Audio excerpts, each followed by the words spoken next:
I'm going to do Daddy Freeze today.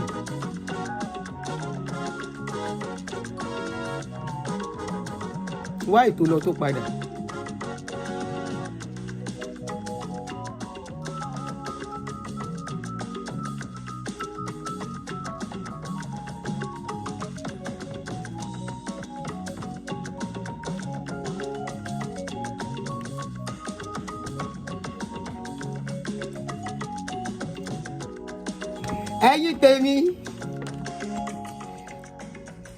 Ẹ̀yin tèmi lórí YouTube, I greet you.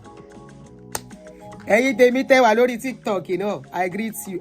Ẹ jẹ́ share fún wọn lórí Facebook. Tó bá wùn kan jẹun, wá wùn kan máa jẹun. Wàhálà Facebook yẹn ti sú ẹ̀dá ní ilé wa kú. I cannot come and ṣe kí ni? I cannot come and die. Margaret, I see you. Adebayo. Oluweke, I see you. Those of Elizabeth, Chief Fine Babe, you were the first person. So I didn't sing it well. I should call names. Okay, that's calling of name, the sweet now. Eniola Adeoye. Now, you TikTok, you call Muni. Those of Elizabeth, I don't call your name. Now God call us. I once sent you a video on WhatsApp to analyze it. That Deeper Life Church video. You know my problem. I have 5 phones. So, I use one to do call. Most times I stream on YouTube. I use one for YouTube. The other line, not everybody have access to it. And that other line, they dey my hand 24/7. And I purposely do it like that, make my head. I no can't get problem. Because coffee make person himself. I never undo my life finish. I can't carry word, wahala, put on top. No, wahala, especially... It was on the calling number.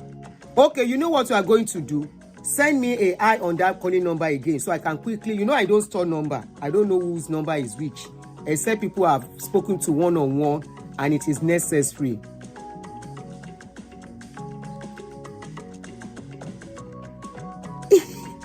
I didn't sing the song well, ni. She Fine Babe. Imiri Jericho, Imiri Jericho, How are you guys on TikTok? No vex, so.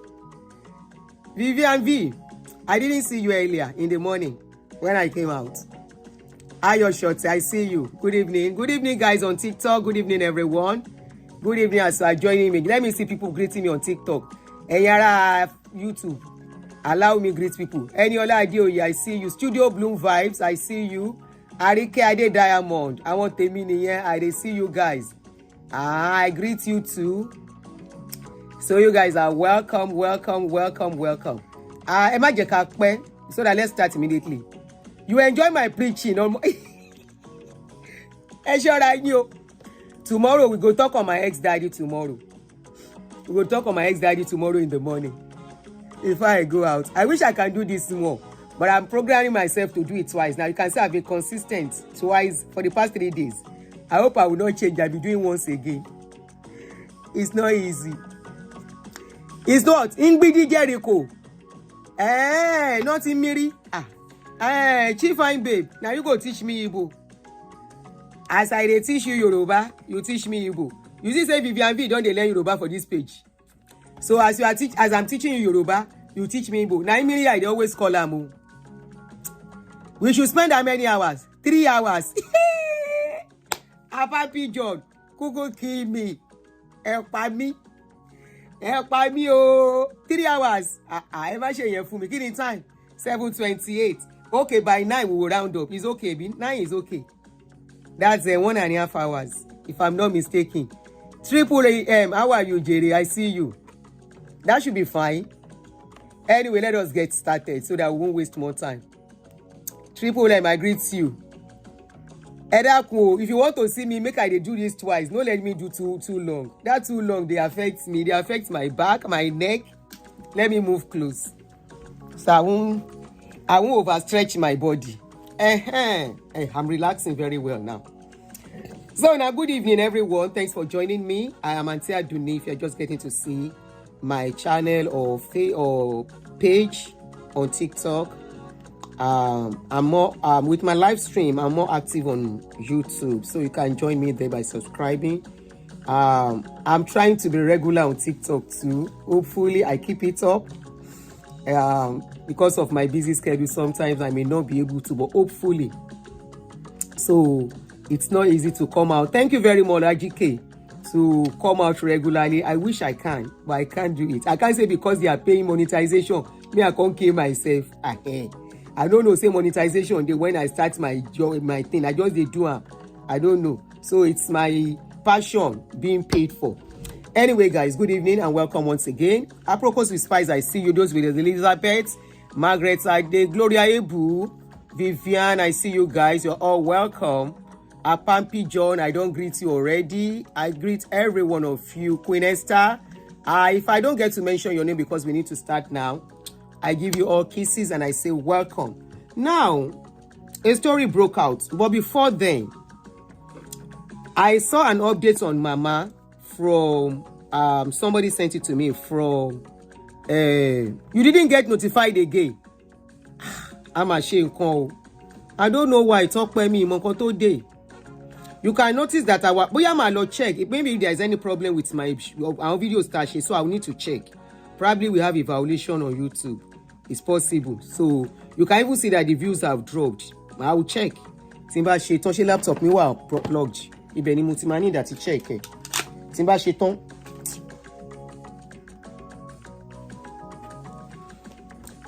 You got notification. Okay.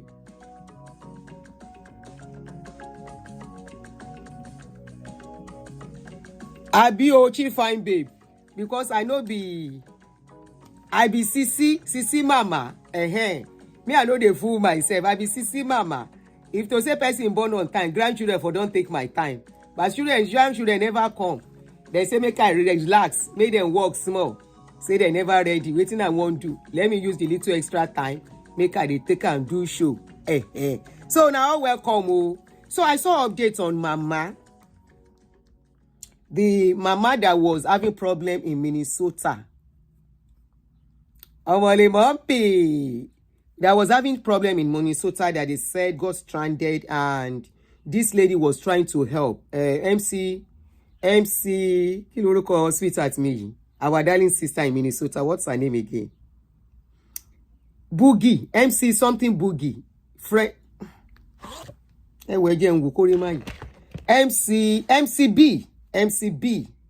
MCB. You know, she's been on the case trying to help the woman. So I think the case, just like I predicted, I knew that case would turn something else. So as it is, let us quickly listen to our update. Then we'll go into the real Rashida Telegbede YouTube. Eyara YouTube. Ewan sawa si TikTok. To re tin ri mi lórí TikTok. Okay, mi ni wa si TikTok imo. Anyway, so before we go into our darling sister Biola Adebayo's case, there is no big deal to our case. It's better she's alive. The ex-husband is alive, like she called him. Their child is alive. But there is something I want to bring out from that particular issue because I see a lot of people coming for her and some people made some comments which I think we need to educate ourselves on. So that is actually the reason why I am going to talk about Biola, not for any other reason. But before then, let us just listen to MC Boogie first on our update for my fans on YouTube who might not have seen the update. I just say it too. Somebody just sent it to me like about a few minutes ago. And I want to say thank you to all of you that are helping me to update on cases. You know I can't say it all. And I can't undo many. Okay, so let's just quickly listen to MC Boogie. No, show me. Okay. All right.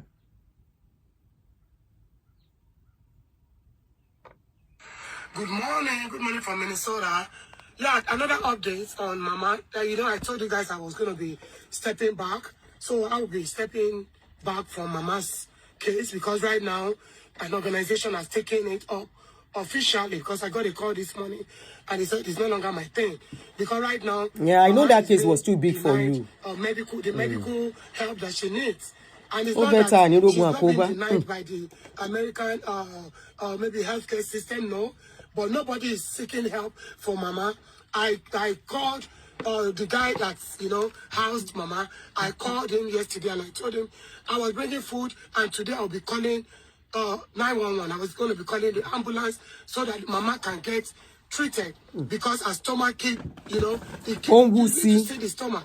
Because Mama is retaining fluid and that fluid needs to be drained out. And then Mama has to be placed on strong medication to keep her safe and well until she returns to Nigeria. We can't send Mama home like that. But this guy insisted and told me that the Mama's children said, I keep coming there to make video with Mama. I don't need your mom. Oh, I got called upon. I went there as soon as I got that. She's a mother. This is a 79-year-old mother. This is America. You see something, you say something. Yeah. There's no way I will abandon that woman like that. So as it is now, I'm taking my hands off the case because the appropriate authority, they're going to step in. That's it. They're going to step in. They're taking it over from here. Better. So I'm just making this video for everybody to address the general public. You try. Because now the next thing they will say, oh, MCB, no palapa, see, Olumide, no palapa. Ọlọ́pàá máa wà involved in the case yẹn sẹ́. Care, Mama is no longer in my care. I don't know. America ni. Mama, Olumide told me categorically that he is going to send Mama to Nigeria. That Mama will go and get help in Nigeria. That there's nothing wrong with Mama. Mama ti dàgbà bí nǹkan kan bá ṣe wọ́n sìn kò ṣe nǹkan kan. Everybody saw that this woman needs help, like urgent help. Wọ́n ní láti tọ́jú Mama. Kí Mama ti tó padà sílé at all. Mama needs to be taken care of. So, èmi ti yọwọ́ mi wọ́n dẹ̀ ní ìjọba máa take up. Ìyá mi lọ tọ́jú àwọn ọkọ̀ ojúmọ́ àwọn ọmọ ti ẹ jèrè. Mama fúnra wọn so. Orí Nàìjíríà ṣòro ṣe. Nǹkan tó bá mi discuss ògbóni kí wá sọ fún yẹn pé àwọn máa take over fúnra wọn. So, at this point, that's it. At least, the little I know, I believe that Mama is going to be well taken care of because now it's not going to be Olumide's cause or my cause. So stay tuned. They're going to be feeding me on every, as it progresses, they're going to be feeding me because I was the one that reported, who is that? This case out. Now, all right, love. Interested in the case. All right, thank you. I'll be coming back with more updates. Thank you. Remain blessed. Bye. We'll try. Oh, God, are you fancy, Mama? When you keep any updates, mo wá update tí mo ṣe ní tí mo ní kí wá gbé fún Mama. So ẹni tó gba Mama ti ra ìyẹn Olúmídé tó wà lọ́dọ̀ ó ní kí má gbé ọbẹ̀ wá fún Mama ó ní Mama wà okay. Ló bá tán. Pé òun ti dáná fún Mama pé àwọn ò accept ọbẹ̀ tí mo ṣe wá fún Mama o. So èmi má gbé ọbẹ̀ padà sílé lọ. Ọ̀rọ̀ àgbà bí ò ṣẹ lówùúrọ̀ bó pẹ́ títí aṣọ lọ́jọ́ alẹ́. Ọ̀rọ̀ àgbà bí ò ṣẹ lówùúrọ̀ bó pẹ́ títí aṣẹ lọ́jọ́ alẹ́. Ore níwọ̀n. Thank you, Studio Bloom. Thank you. Ore níwọ̀n. Not even this kind of ore. Not this kind of ore. If you started with me the only time I spoke about this case, I was asking some questions. I say, this lady, it is better she allowed this government to take control of this case. She should hands off. I say, number one, that case is too delicate. Number two, if anything happens to Mama, because there must be a next of kin on this kind of case. You heard what she said? That they wanted to take Mama to the hospital, but they need somebody to stand because they will need a next of kin, apart from the money. There is limits. So, what the medical help the government might give, considering the fact that this Mama, number one, is illegal here, has been working illegally, a lot of things are wrong with her being in this country. This lady did what she thought she was supposed to do by stretching forth a helping hand. Look at the same Mama's children. I said there is not something wrong for those Mama's children to be paying their mother's house rent. At that age, Mama that is supposed to go back home. The same children now are telling MCB to hands off. They are telling MCB, If MCB did not bring the case to social media, what do you want her to do? I personally, if it were me, if you listen to my own show, I said if I was the one that saw Mama, me, I will not put camera. The next thing, but we are different. I will not blame her. That is the way she thought she could do it. Because me, why I won't do it is because it is a very sensitive case. This is why me, I will not carry camera. Kima ba kobara mi. If you watch my video, I keep saying, hey, MCB, Ọlọ́run mà ní jẹ́ o ṣoore ṣe. Oh, mani kobare. In the process of I want to be good, I am trying to be help. This is not Nigeria. The help will first raise it for mama ite hand over ya fún government. I said if I were the one, Toba Gemini, thank you, Mrs. Shiju. I said if I were the one, now police I go call. I will stay there and I will call police. Whatever they like, let them use Mama to do. By then, I will have satisfied my conscience that I raised help for her. That is the only help she needed. Let the government take it from there. Government I don't know Mama. Thank you, Mrs. Shiju. I don't know Mama. So why should I carry a load on my head and go and enter trouble that will not allow me to face my own life? I said we are doing a lot of things in the name of Anuni. Let us show mercy in the name of God. Religion and sentiment make us to do things wrongly as a people. Not as if it is wrong for us to do it, but is it right to do it? Remember she said something while she was talking now. She said, when you see something, say something. Kí ló ń ṣẹlẹ̀ Sosa? You say Atinuke don't say that people are different. What did she say? I didn't see the comments. Comments not too low. Anyway, I don't know. Please, you guys should not argue and should not quarrel. You can disagree. And please don't insult don't insult Boy MCB, no one baby. Don't insult MCB. She only tried to help. You saw that she said she even cook. Which day was I looking at her video? She was cooking. She said, I want to cook for Mama. Oh, I'm cooking for Mama. This is Pomo. This is Eja. This is this. What did she do that is wrong? Okay, you didn't insult her. Okay. What did she do? The same Mama's children. I say something is not right on this case. How can Mama's children be paying school house rent all the way from Nigeria? For a woman, a grandmother that is almost 90 years old, I said something is not adding up. The same children, I say, how come these children cannot pay buy ticket for their mother to come back to Nigeria? Shebi ya woni. And if they don't want to buy it, can't they come to America? The story was not adding up. Mama was saying that because her husband died, at what age? It will affect her at 76. When you already have grandchildren, money. Did they do us part? Let your sign. Omode go on. And because your husband died at 76 years old, you were not happy. They now did visa for you. I say Mama was lying. Shebita Juni, Emma Sopa Juni tin sọ̀rọ̀ Juni. Because Ama were driven by emotions as a people. We are too driven by emotions and not logic. And we enable people to do what they are not supposed to do in the process. I say the same children that were paying Mama money to come and stay in America, to be working. They say Mama is supposed to go back, but Mama doesn't want to go back. And I say, why did they continue to pay rent? If Mama does not see money for rent, she will go back. But Mama was moving from one state to the other, from one state to the other. She got to Chicago. I said that Mama self, they should suspect Mama. But kó má dàbí pé aláṣejù làdùn nítorí ẹ̀ ń pẹ́ gbé mi hánu. Mi ti ẹ̀rí ti yín rò. Ẹ̀ ń pẹ́ gbé yàn hánu. Ẹ̀ máa ní kinní kan, àdìní kan, she is too bitter, she is too wicked. No. Kí ló bitter ilé ayé yín? Ẹ̀yin tẹ́ máa ń sọ rú ẹ̀. Ẹ jẹ́ bitter leaf ni. Bitter leaf dẹ̀ kẹ̀rẹ̀, she is a bitter leaf. Adùn ló ń gbẹ̀yìn ewúro. Ibi tí n bá sọ̀rọ̀ sí at the end of the day ló máa ń yí sí. Most ọ̀rọ̀ tí n bá sọ, ibẹ̀ ló máa yí sí pé ẹ fura, ẹ fura, ẹ fura. MCB, mo bẹ̀ yọ̀ ìyá mi. Congratulations. This is what's supposed to be from the onset.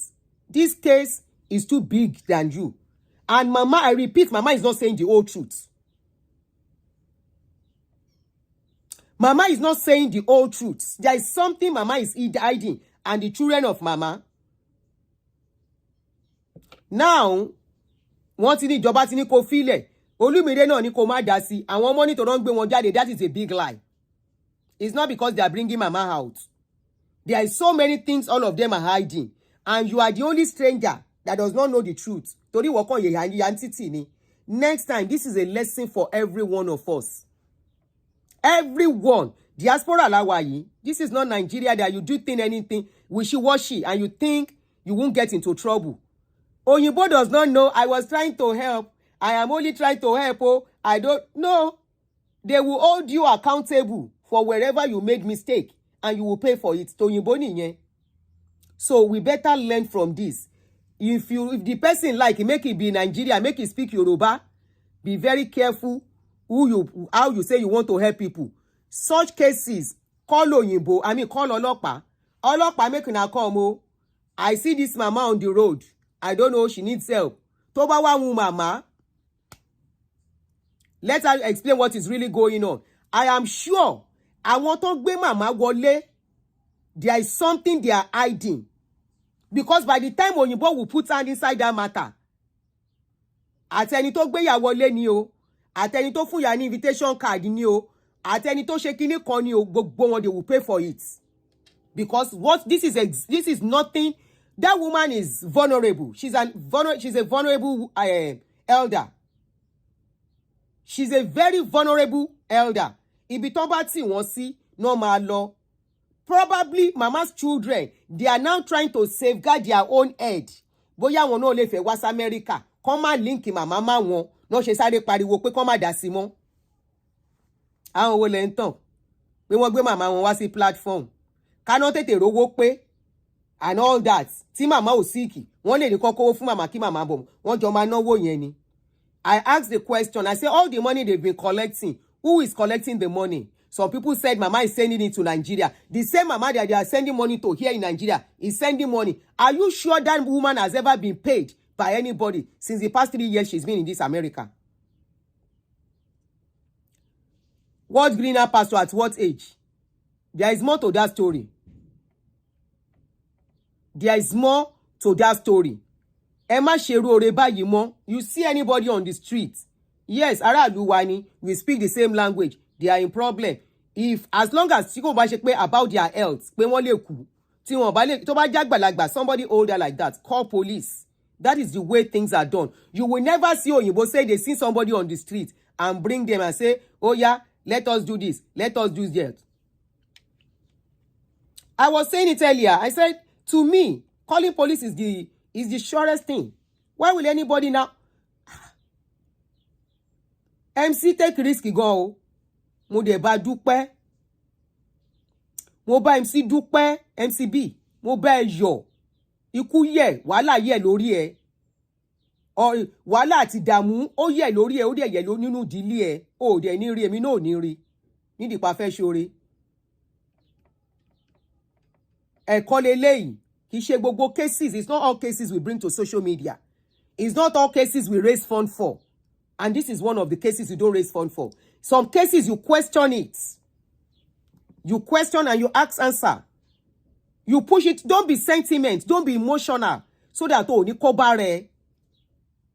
Ó máa dà pé mi burú ni, but it's just the truth. You cannot love people more than yourself. You love yourself or you look out for yourself too. In the process of helping people, kó má bá kó sí wàhálà. Kó má bá kó sí nǹkan tí ò yẹ kó kó sí. Or else, nǹkan tá à ń sọ ìkọ́ la máa sọ. Tí ìyá bá dákẹ́, either you like it or not, they will call you. Iṣẹ́ ẹ̀ tó ń ṣe olè mára. Wọ́n lè rope ọ̀rọ̀ yìí gan kọ́ rope ẹ̀ mọ́ lọ́rùn. Ọ̀rọ̀ tó wà nílẹ̀ yìí, they can rope it on your neck tẹ́nítì bá yíwọ́. Màmá tó ti rojọ́ tí ọ̀rọ̀ màmá gan tí ò stable. Tí màmá bá parọ́ mú ẹ, it is Ọlọ́run má jẹ́ Ọlọ́run má jẹ́. Tí màmá dẹ̀ ti gbẹ́mi mi bí màmá bá kú sí.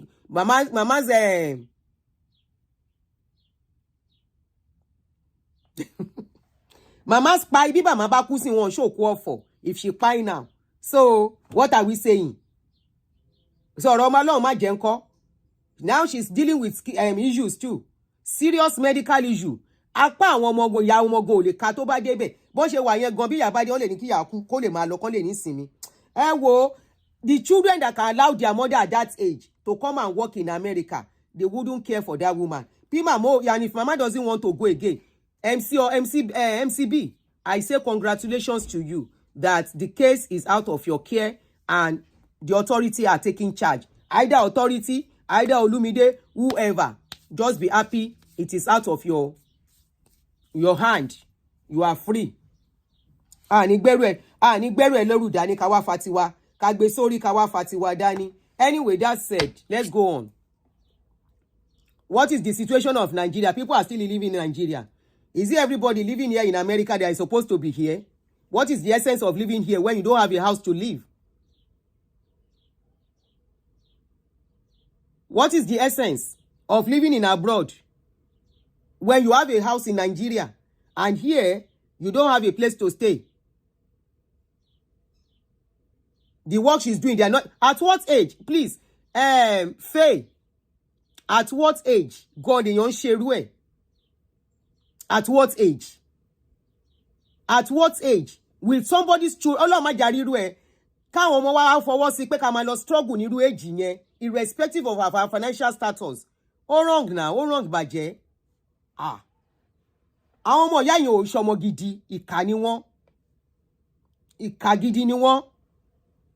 When Oyinbo themselves already all over the world, retirement age is pegged at 65. 79-year-old woman, that's 14 years after. Tó yẹ kí ìyá ti ní sinmi. All things being equal. Some people, so if they are doing business by 60, they are not working anymore. Kò tó ṣe sílẹ̀ no mama jẹ. Tó máa sinmi, tó máa sùn, tó máa jí. Wọ́n lè wá ṣeré lọ, stroll to go and see some of their shop and all that. And go back, but not as if this kind of work.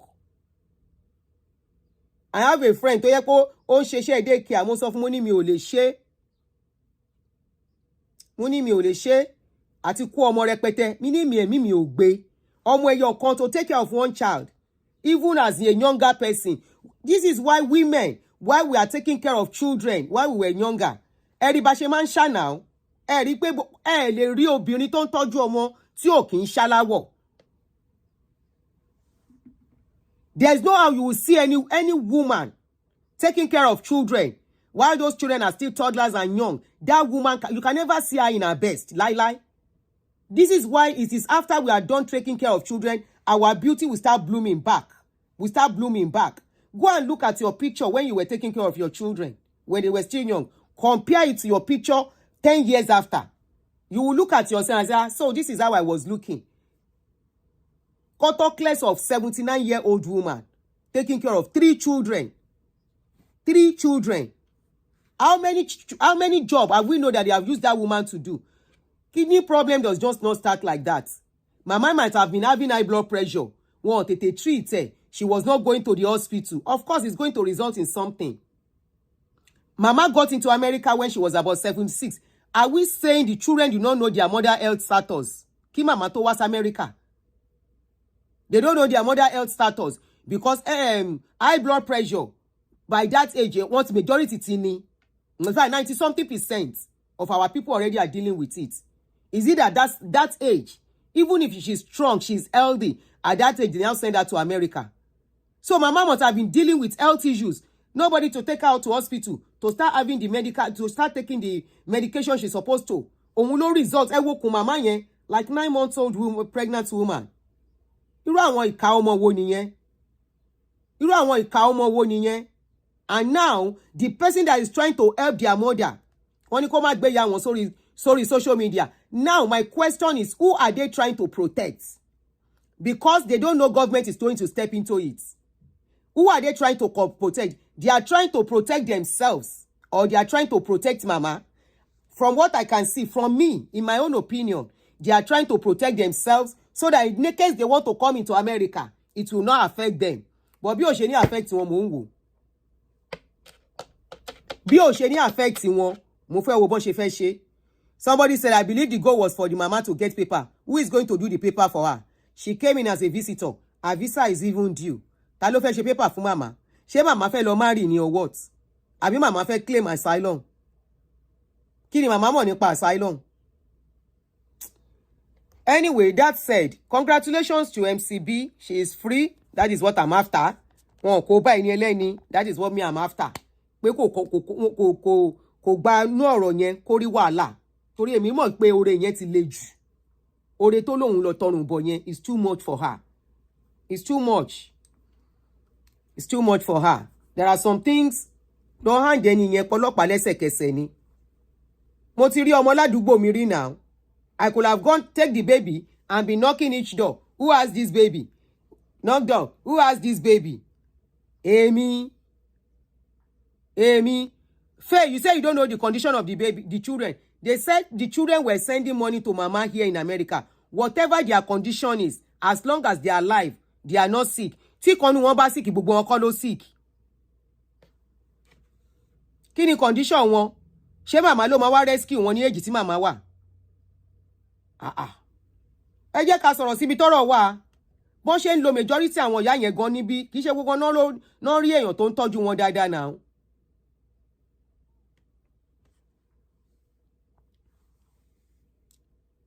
I believe the reason she didn't call the police was because of her status. Whose status? Ṣé mama status àbí MCB? Anyway, ọjọ́ tèmi, the day I saw a baby on the street here. I didn't touch the baby, oh. I just engaged the baby. It was a toddler. I didn't go close because this is America. Immediately I saw the baby. Where are you going? She was in I started playing. I started making the baby laugh to engage. While she was laughing, I already picked my phone. Hello, is this 911? I say, yes, is this 911? I have a baby here. They say, what is the name of the street? What is MC is okay. What is the name of the street? Which area? Blah, blah, blah, blah. I gave it to them. And they told me, they said, I should try and engage her. I said, that is what I'm doing already. So I was engaging the baby. And they came. This is America. Kí wá mú ọmọ, kí má lọ kàn lẹ́kùn. I beg, gbọ́ pé wọ́n fìbọn fọ́ àwọn kan lórí because they went to knock on somebody's door. Orí America ṣòro. This is America. This is not Nigeria. Irrespective of whether they are Nigeria or they are America, there is something those people are hiding. And it's too much for MCB to put her head. And I'm glad she's out of it. Oh yeah, ẹ jẹ́ ká sọ̀rọ̀ Biola àbúrò wa Adebayo. So Biola Adebayo came out today. And what I saw was that they said she has divorced her husband. Ara mi gbọ̀n, òtútù mú mi wá, mo ní no. You know why? When she gave birth to her baby, I was so happy the way she came out. I remember I did a video commending her that she has really broken that barrier for us, that many women can look at that option and will be proud. Because as we all know, ordinary IVF, what then they do, then go send a pastor pray. Now anointing oil, anointing water, make them.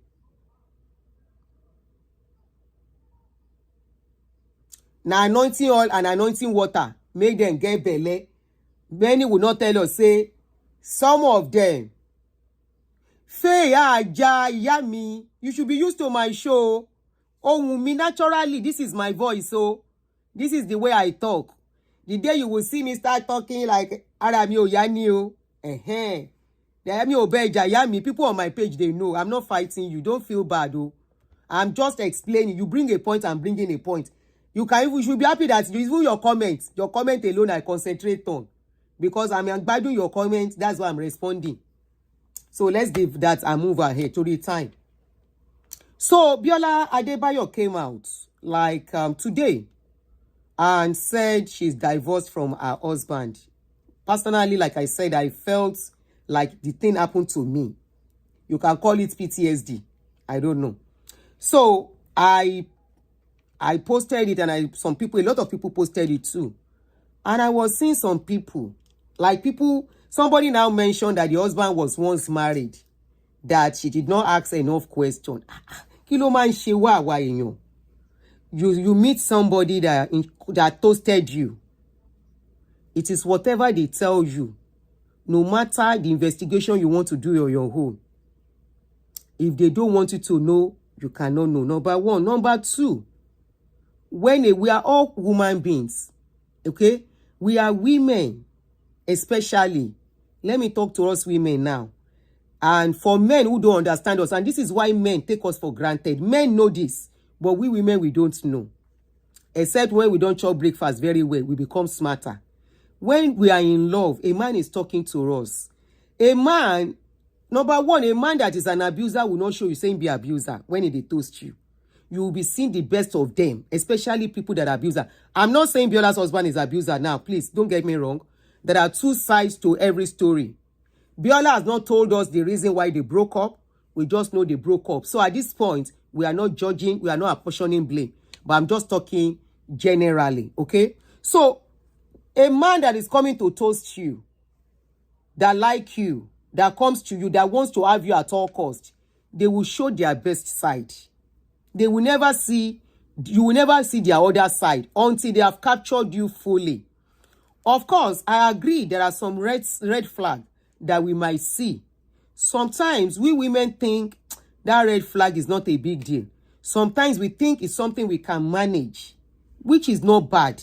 But you don't jump from ọkùnrin kan sọ́kùnrin kan. It's not as if you want to jump from one man to the other. So sometimes you think it's something you can manage. But most times you end up not being able to manage it because what you see initially, before it will now bloom to a full marriage where the man asks you like this, what you are seeing, if you start seeing red flag, is just the tip of the iceberg. By the time you go enter fully, it will now bloom very well. You go now see him for real, for real. Now I see people blaming her. Shebi, she know that the man was once married to somebody. Why did you not ask questions? Bridget, how are you? Why she don't ask questions? She must have asked questions. And number two, Biola no tell you, say this is what make them break up. Biola just say, ain't break up. Now, people are coming for her, I say, waiting, waiting, they come for this lady. I've been busy, and I said, I go check her page. So, on her page, some people said maybe she should now have announced that she is divorced. She said this thing happened since last year.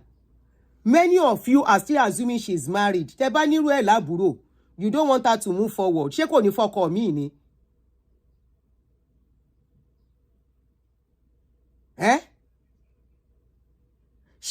Biola will not marry another husband if she keeps deceiving herself or deceiving the public that she's still married.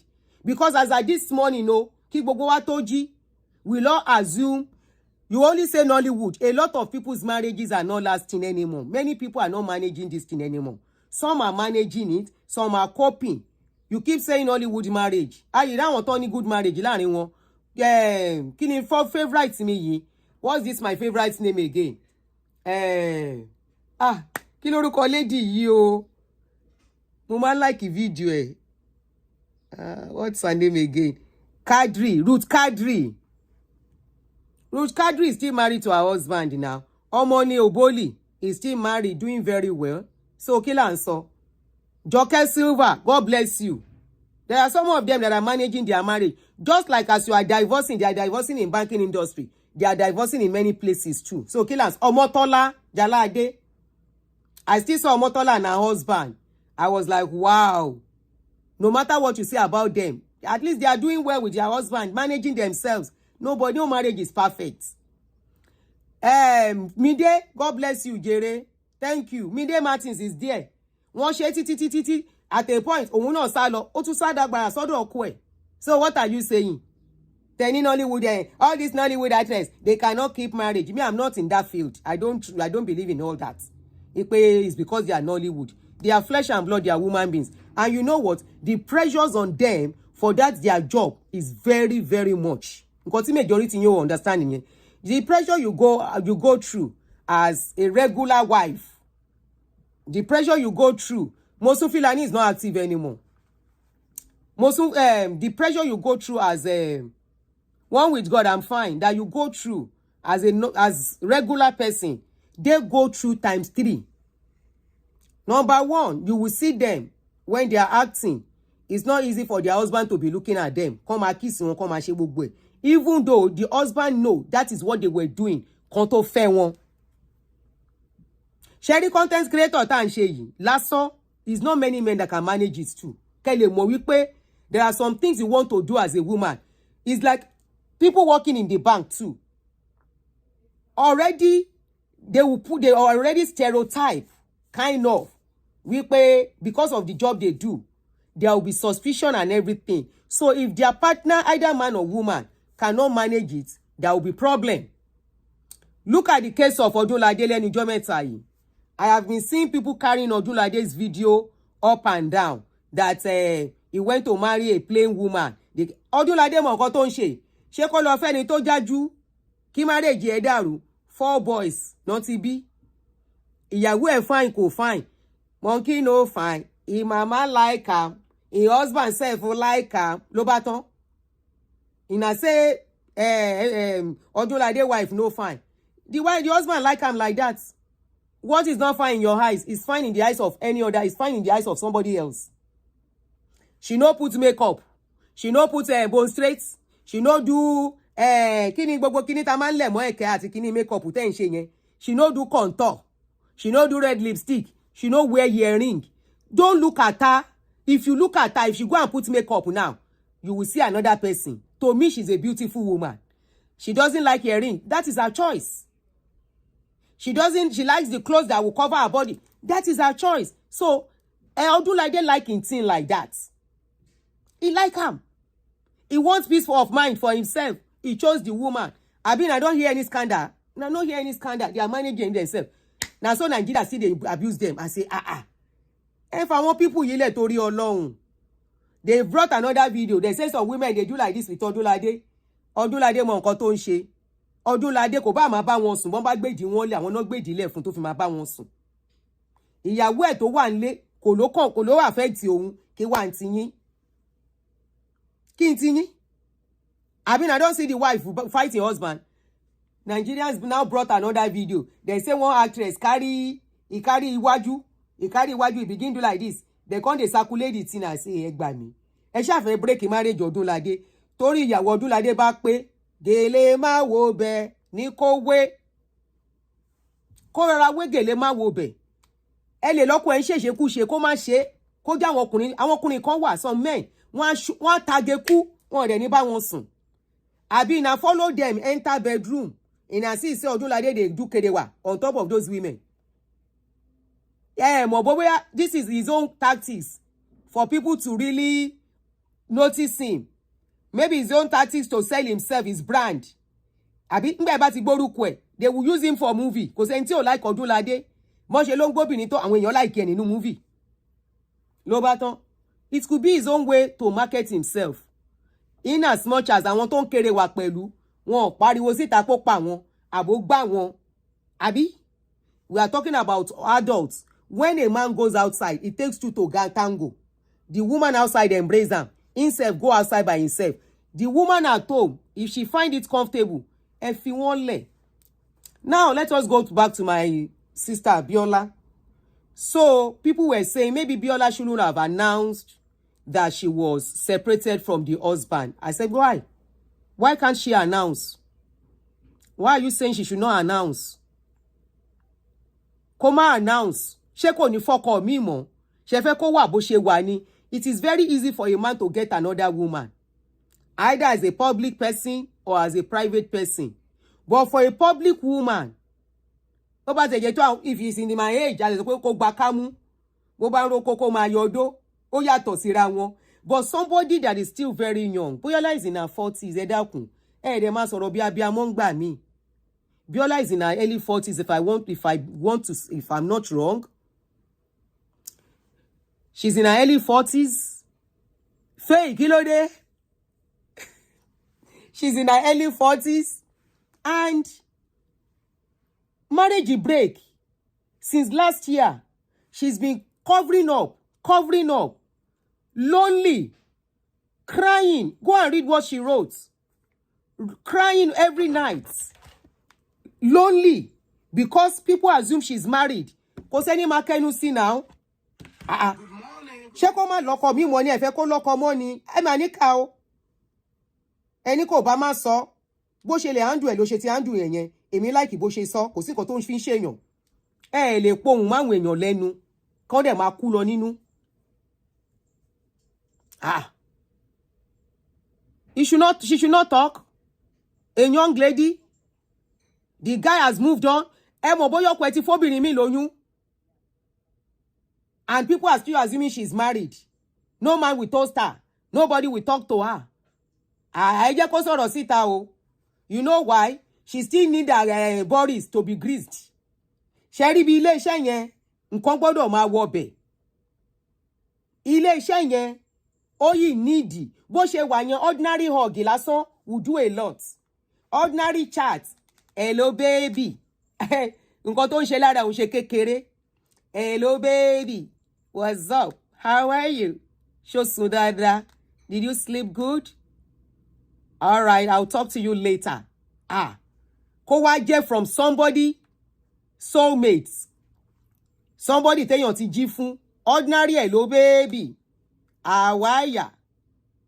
How was your night? Did you sleep good? A jí báyìí lórí bẹ́ẹ̀dì tó bá rí mẹ́sẹ̀gì yẹn. A day is made already. Ẹ má jẹ́ àtànra wa now. They don't have to even live together in the house. Wọ́n yìí wà lókèrè ara. Meanwhile, bros ti lọ. I don't care about whatever break up their marriage. Kò work nìyẹn. Yobi Adedeji ṣọ́rẹ́ o. You know me now. Èmi ò fi don't go there. Anyways, what are we saying? Bros don waka go. Abi bros never waka go. Bros don waka go. Bros don dey do bang bang bayo, bang bang na who dey for mommy sauso. Daddy oh, daddy da da da da da da da.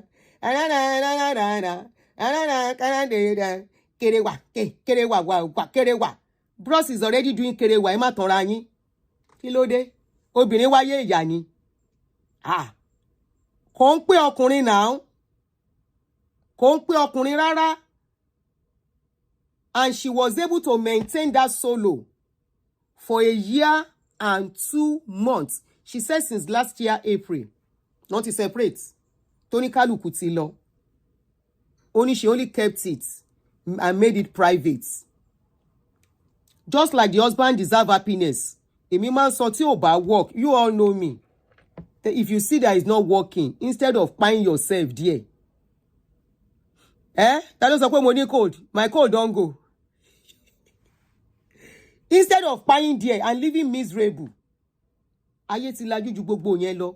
Many of us are still living in stone age.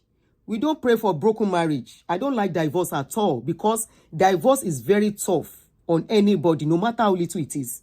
Separation, ordinary separation, ordinary separation affects, something that is marriage, not only marriage, something that you have children together, you have done a lot together, and you have to separate. It's not easy on both the man and the woman.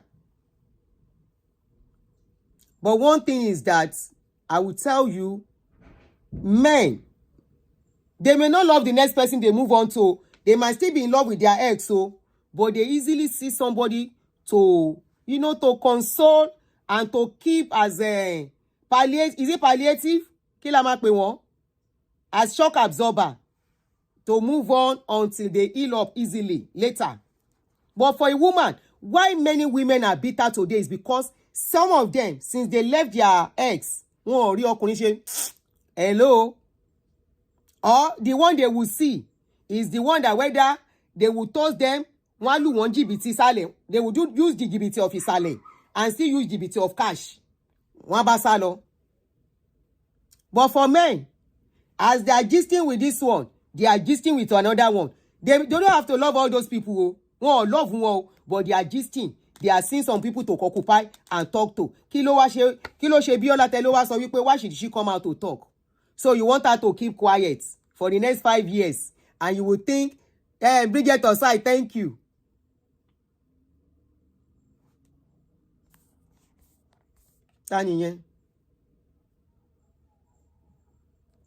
So you want her to zip her mouth and keep quiet. And everybody around her are assuming she is married. Abi? Everybody around her assuming we don't care about whatever make them break up. wọ́n break nìyẹn kò work mọ́ because mo rí wípé ìgbà tí mo sọ tèmi náà síta then again correct yín like I always say tèmi yẹn mi ò tí wọ marriage introduction la lọ ṣe hello ngbà mo dẹ̀ rí ibi tọ́rọ̀ ń gbà lọ ìyá ni mi ṣe mọ́ mi lè wá kú tí Biola bá fẹ́ ṣe fún Naija Biola should just continue like nothing happened. She should just move on. Gbogbo nǹkan tí Naija ò bá máa sọ kó má dá wọn lóhùn. Kó má ṣàlàyé. I hope she will get hold of this video. Biola, máa tag ẹ sí post lórí Facebook. Do not talk on this thing again. Ó ti separate. Nǹkan tó bá, let them make anything out of it. Let them say anything out of it. Ẹ ti separate. See together more. Which is all you need. For your own, you are looking out for yourself now. She's a public person. Maybe if she's not a public person, fine. She may not have to. I won't advise somebody that is not a public person to come out and say, I have divorced. Nobody cares. But for a public person, tí ò bá sọ, if she does not, before you know it, by the time they start seeing her man, social media náà ló máa gbé camera. Tó máa yà, hey, Biola's husband, oh, come and see Biola's husband. Biola's husband is bóyá gist lover ló máa kọ́kọ́ bá wa break here. Ọmọ lọmọ dá kó tó bọ́ta. Bóyá ó dẹ̀ ní nǹkan tó gbọ́ ló ṣe ya tètè ya bust here. Pé kẹ́ tó bá tòun jẹ́ bó ṣe ṣẹlẹ̀ leléyìí. Àwọn ò sí together mọ́. Bó bá di ọ̀la stay news ni. Ẹ̀ẹ̀kan lọmọkùnrin ń kú. Ẹ̀ẹ̀kan báyìí ni. Nobody dey fight twice. Just sit together more. But the only error I saw in that post was you and this guy, you are not together anymore. You want to wish him happy birthday. Kò ń ṣe irú èyí ní birthday bọ̀bọ́ yẹn náà birthday mate ọmọ mi lórí ọmọ ọkọ ẹ̀. So happy birthday to the guy because ọmọ yẹn náà kò bọ̀bọ́ yẹn ò ṣe anybody wá. Biola ò ṣe wá, ọkọ ò ṣe wá. So má bú èèyàn kan fẹ́yàn kan. So the husband is, today is the guy's birthday. Happy birthday to him. The mistake she made that I would have said she shouldn't have done, maybe for others, is probably, there's no need wishing him happy birthday publicly. For what? For what? Since you know his birthday was coming, and that could raise eyebrow, kò bá ti ṣe publication here before now. And that is it. So when she was to write that write-up, let me read it for you. This is one of the reasons they also came for her. When she was to write the write-up, she wrote some things, and I'm sure many of you have seen it. Tí ó yẹ kó kọ. Wá máa ń pé gbọ́n ni, kí n pé gọ̀, like they always say. You know, nobody is perfect. A máa ń fi ọgbọ́n lọ́gbọ́n náà, a tún máa fi ń ṣe ọgbọ́n nígbà míì. So I'm sure some people will have learned from this, and you know. So she posted and she wrote, happy birthday to my ex-husband and my baby daddy.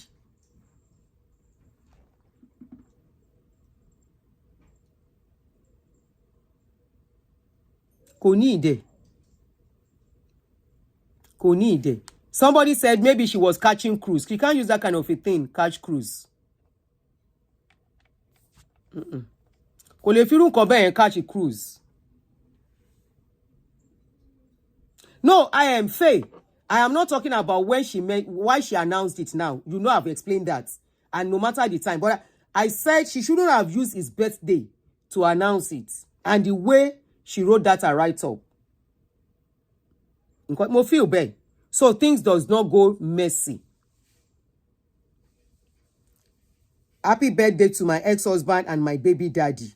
So that is just the aspects I don't want to read the rest. There's no need. Ó dẹ̀ gbé picture bọ̀bọ́ yẹn àti picture baby ẹ̀ sí. Yes, people will have still talk. Then irú write up pé happy birthday to my ex-husband and my baby daddy. I don't know. I personally, you know, this is my own personal opinion. So maybe you think it's okay. Somebody said, I think she should have kept the write-up minimalistic. It was too emotional. The thing is that internet doesn't care. They are just entertaining people. You think internet don't care? Until they will bring it out one day again.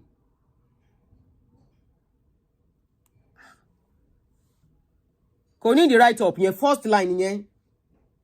Then I feel she should have announced the breakup, knowing the guy's birthday is coming and people will expect her to put up a post for the guy.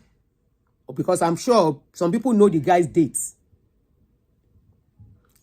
If they parted peacefully, finish Imole. To bá pé wọ́n part peacefully, kò yẹ kó kọ write-up yẹn bó ṣe kọ yẹn. Cannot part peacefully. Kò yẹ kó kọ bó ṣe kọ yẹn pé my ex-husband and my baby daddy. Àbí ṣé baby daddy no máa ń pè wọ́n. All she needs to do, send him message. And if you still think you owe him if you think you still need to post him. The guy was not at Abiola's mom's burial. Me, I didn't follow all that. Me, I know they follow people's personal lives, except something that comes to social media. I don't. Because I feel everybody have the right to live their life. So I don't follow. So anything you see me carrying as something with it, that's why I go for something that is trending. Somebody said it was there. Oh.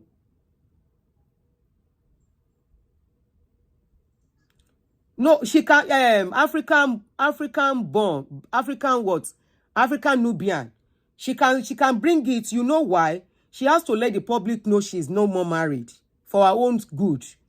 Because a lot of people will still be assuming she's married, you know. So the announcement will have just been something minimal. And I personally, by the time I put that kind of a post, I will lock my comment section. And that is it. Konikaluku magbe koma loje.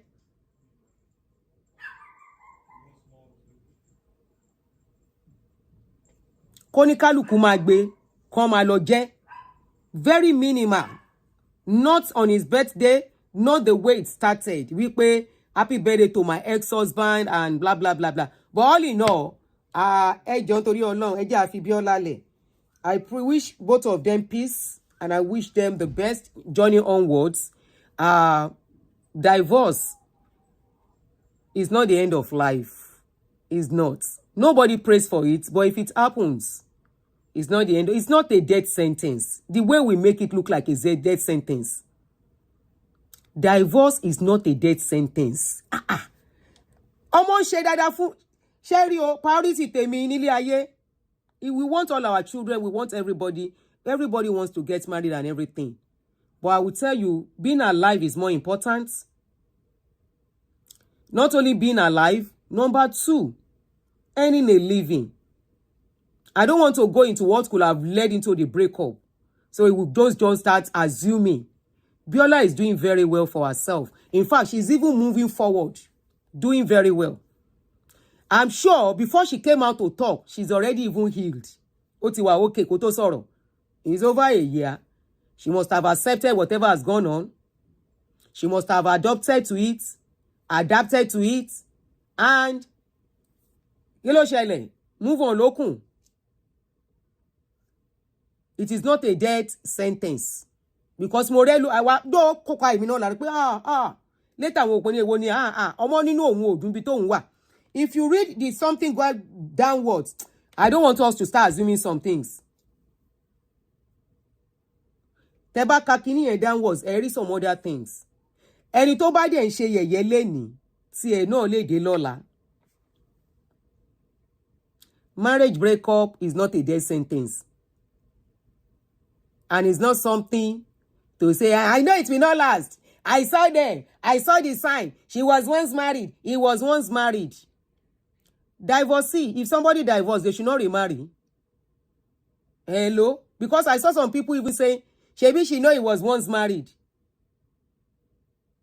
And the guy too knows that Biola was once married.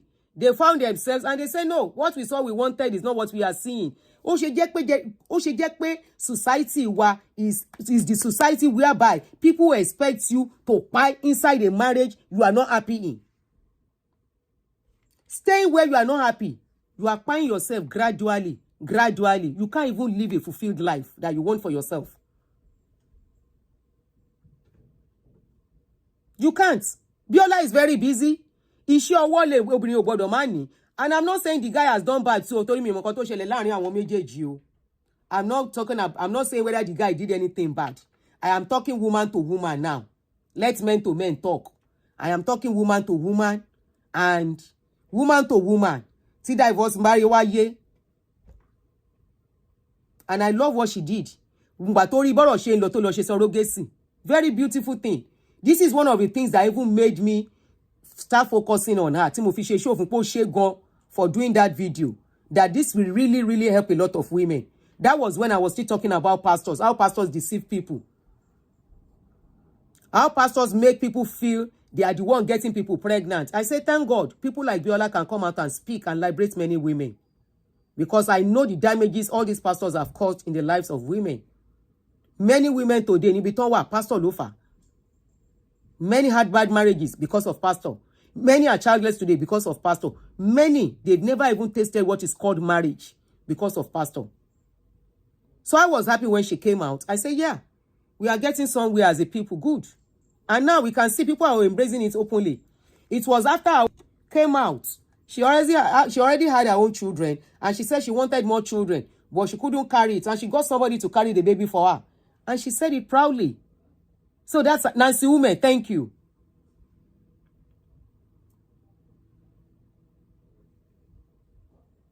Okay, Biola was never married. So where was that thing coming up for?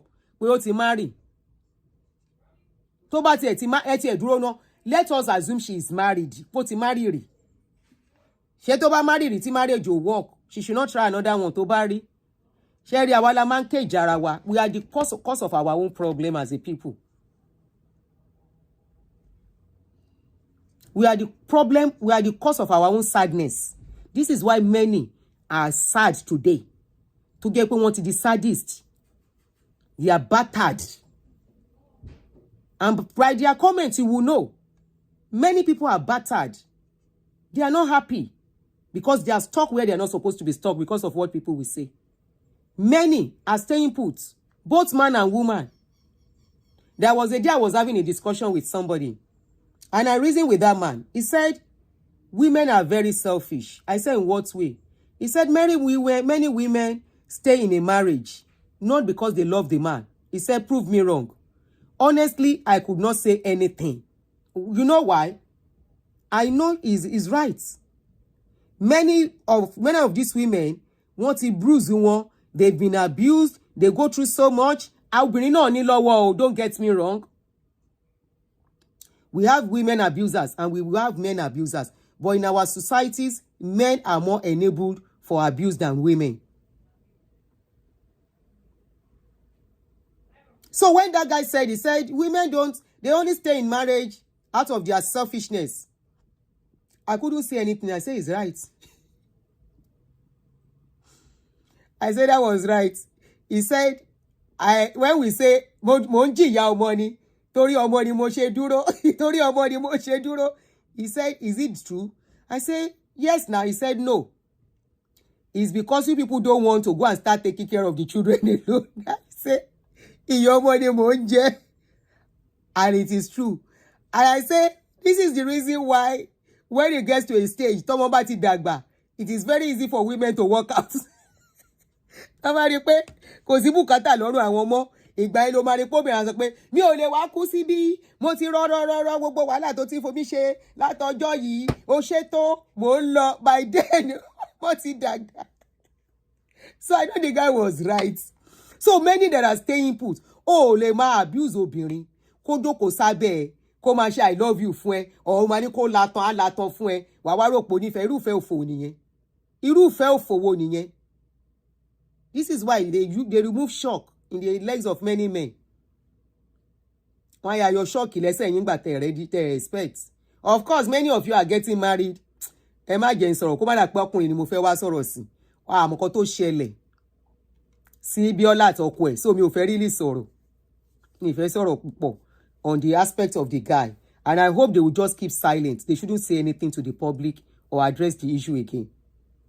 Kò sí point. Anything to bá wọn anybody kan assume. can conclude, can cook together. They are not the first person to separate. Neither will they be the last. Kí la ti ẹ̀ ń sọ. As we were still talking of their own. You know that senator. You know that senator. Tó máa ń tó lọ ra toy ní shop tó lu èèyàn. Ìyàwó tó fẹ́ 2.5 years ago. Ìyẹn náà call ẹ̀ quit. Ìyẹn ti ẹ̀ mẹ́sì ọkọ ẹ̀ ni. We are just starting June. Kí ni gbogbo eléyìí? That one said, let me read what she said. Social media. Social media. So don't say Biola is bringing everything to social media. Biola is a public person. She has to clear that angle. So that's about Biola. Now let me just read what that person say. Kamawalo. Yeah. Ṣé mo lè ṣe 25 minutes more. Ó ti rẹ̀ mí o. Okay, this person said to her husband, Ishaku, thank you. Baba wèrè níyàwó ẹ̀ yẹn. Ọlọ́run ló mọ̀ nǹkan tójú ẹ̀ rí. Only thank you for the 2.5 years we spent. We both tried, but we are better off apart. Indeed, we are both free of our miserable lives. I wish you all the best. The chapter has closed. Our marriage has ended. Dr. PCK. Ọlọ́run ló mọ̀ nǹkan tó ṣe fún. Ta ló sọ pé keep going. You've got this. Ṣeun, hey, kúkú kill me. Ọlọ́run ló mọ̀ nǹkan tí bọ̀bọ̀ yẹn ṣe fún. Ó ti fìtì náà tí ó ti fẹ́ pa sínú ilẹ̀. Orí ẹ̀ ti fẹ́. Just why they have. Kazongo, yeah. Ta ló fún wa studio blue. Kazongo, bódà wéwo. Àwọn marriage bódà wéwo. Temu husband. Àti temu wife.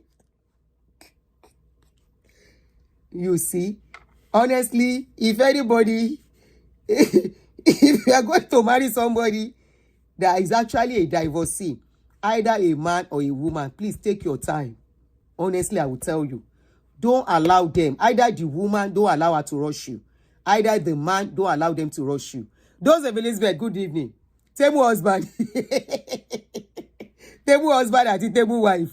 Àbí sùúrù lọ́rọ̀ marriage tá rí nsìn. You know, this thing has been happening. It's just because social media is there for us to see a lot of things going on. And please, if you are a young person here, I'm going to leave this with you. If you are a young person, you are watching this video, and you are seeing all these posts about marriages and all that. You know, marriage is for two people, right? If those two people are not ready to put in their best into that marriage, it is bound to break. If those two people are not ready to sacrifice for each other, it is bound to break. If those people are not ready to be responsible to each other, it is bound to break. If those people are not intentional in everything they are doing, putting themselves in the shoes of their partner before they do anything, they are bound to break. Now, I'm going to cite a very common example. A very common example. As a woman, no woman is going into a marriage and praying that that marriage should no woman is going into a marriage and praying that that marriage should break up. I am yet to see that woman, for whatever reason. So I am talking as a woman now. You go into the marriage, okay, the man has chosen you.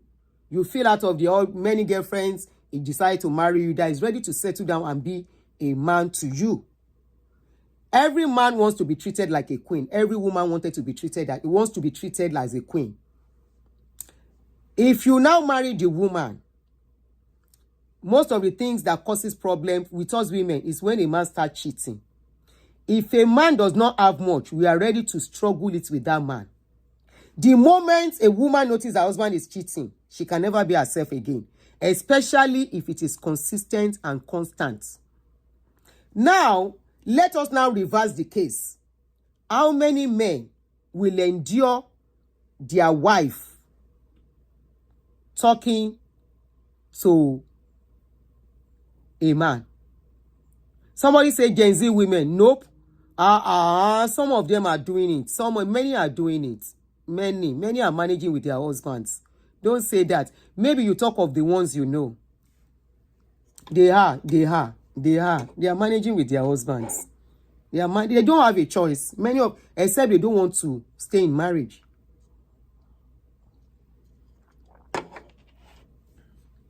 But you don't get money.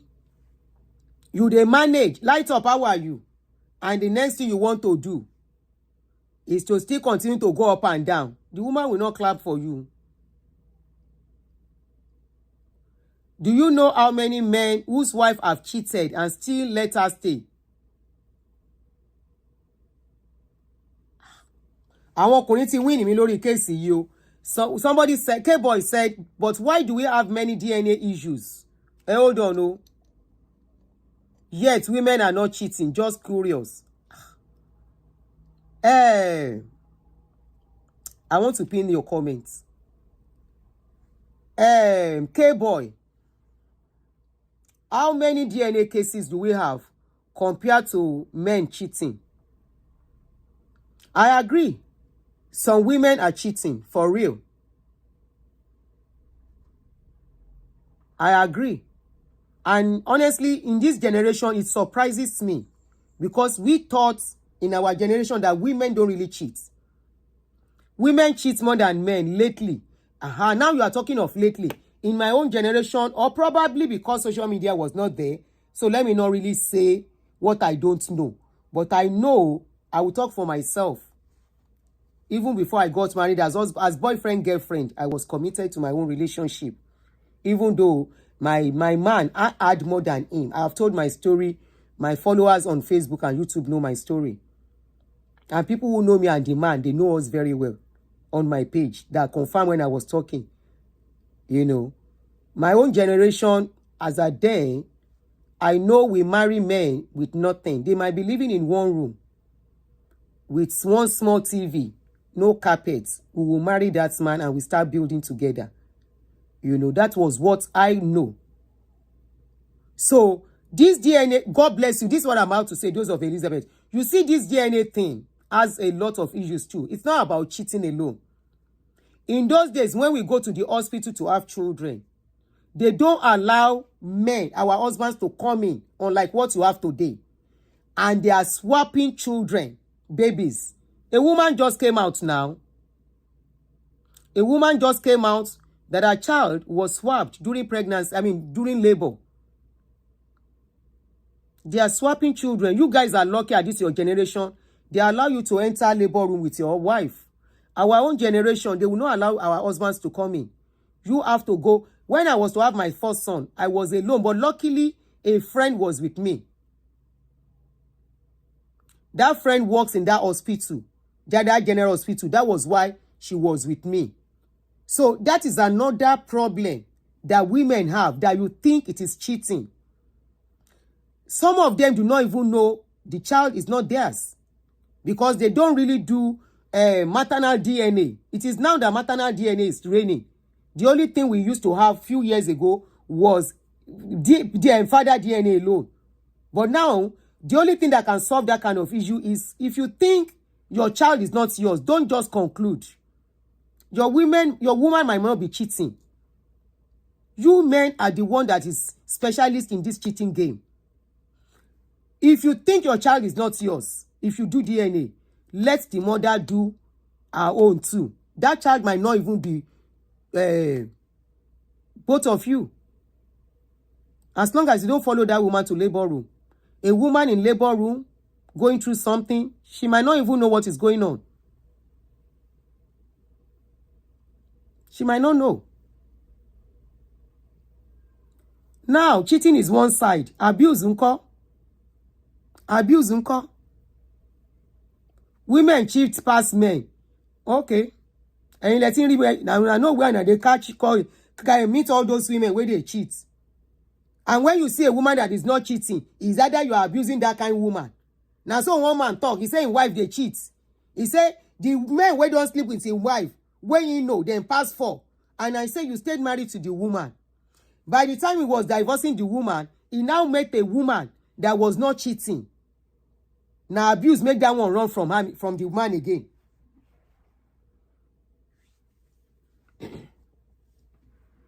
Abuse. So whether the wife where they cheat at home, whether now abuse carry that one to go outside. Just like we make excuse for men. Say whether the woman no do her duty, now make men go outside. Wetin make your wife go outside? Wetin make am go outside? Some of you, immediately that woman get born pikin finish, you pack her one side. She's no more attractive. And of course, no woman is attractive with pregnancy. Me, somebody like me, if I bring out my pregnancy picture, you can never say it is me. Lie. And I will be like that after I give birth. I will still remain like that like a year plus. Before I come back to myself, it will take me 2 years. And that 2 years, now so my neck go still long. Because I usually do exclusive.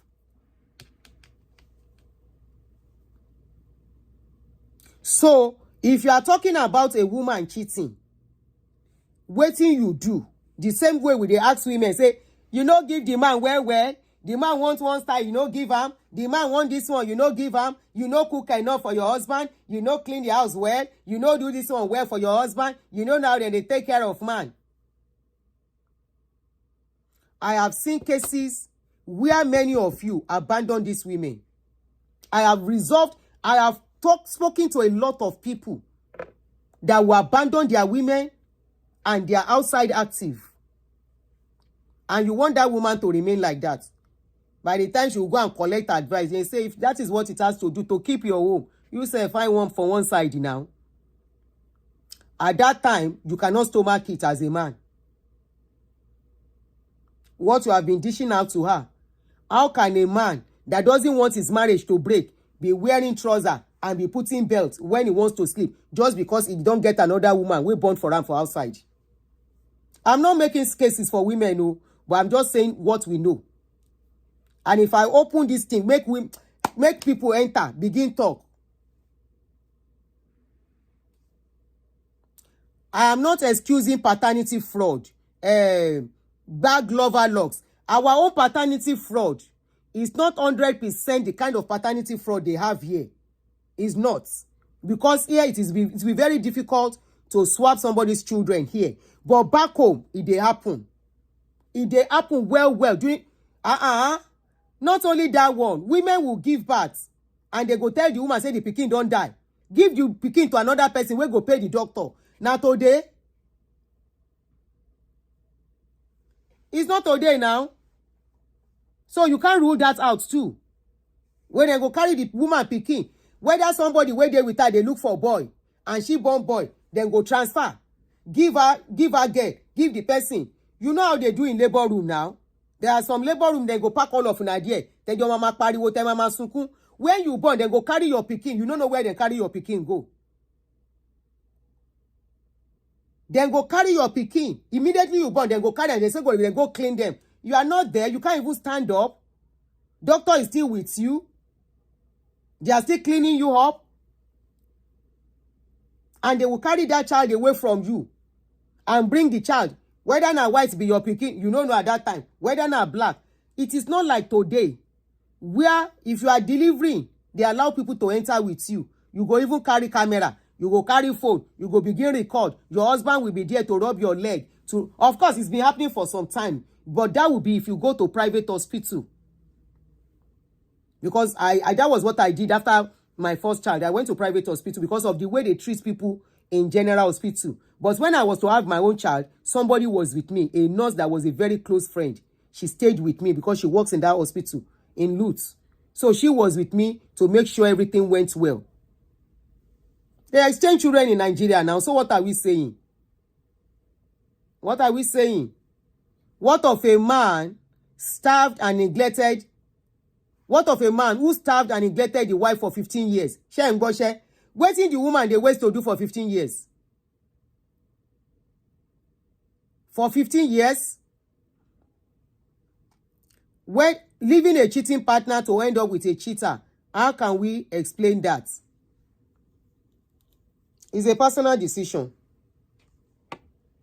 It's one of the reasons why some people will say they don't want to marry again, especially women. Wọ́n fẹ́ ediki mo. Because can't marry, can't tún kó wàhálà oní girlfriend, ó ṣe kíní kan síbí, ó ṣe kíní kan síbí. They don't want to do that. Anybody get to a certain age, This is why many men mess up their life. You get to a certain age, you just have to put that cheating habit aside. What you won't do again when you never do? What you won't do again that you never do?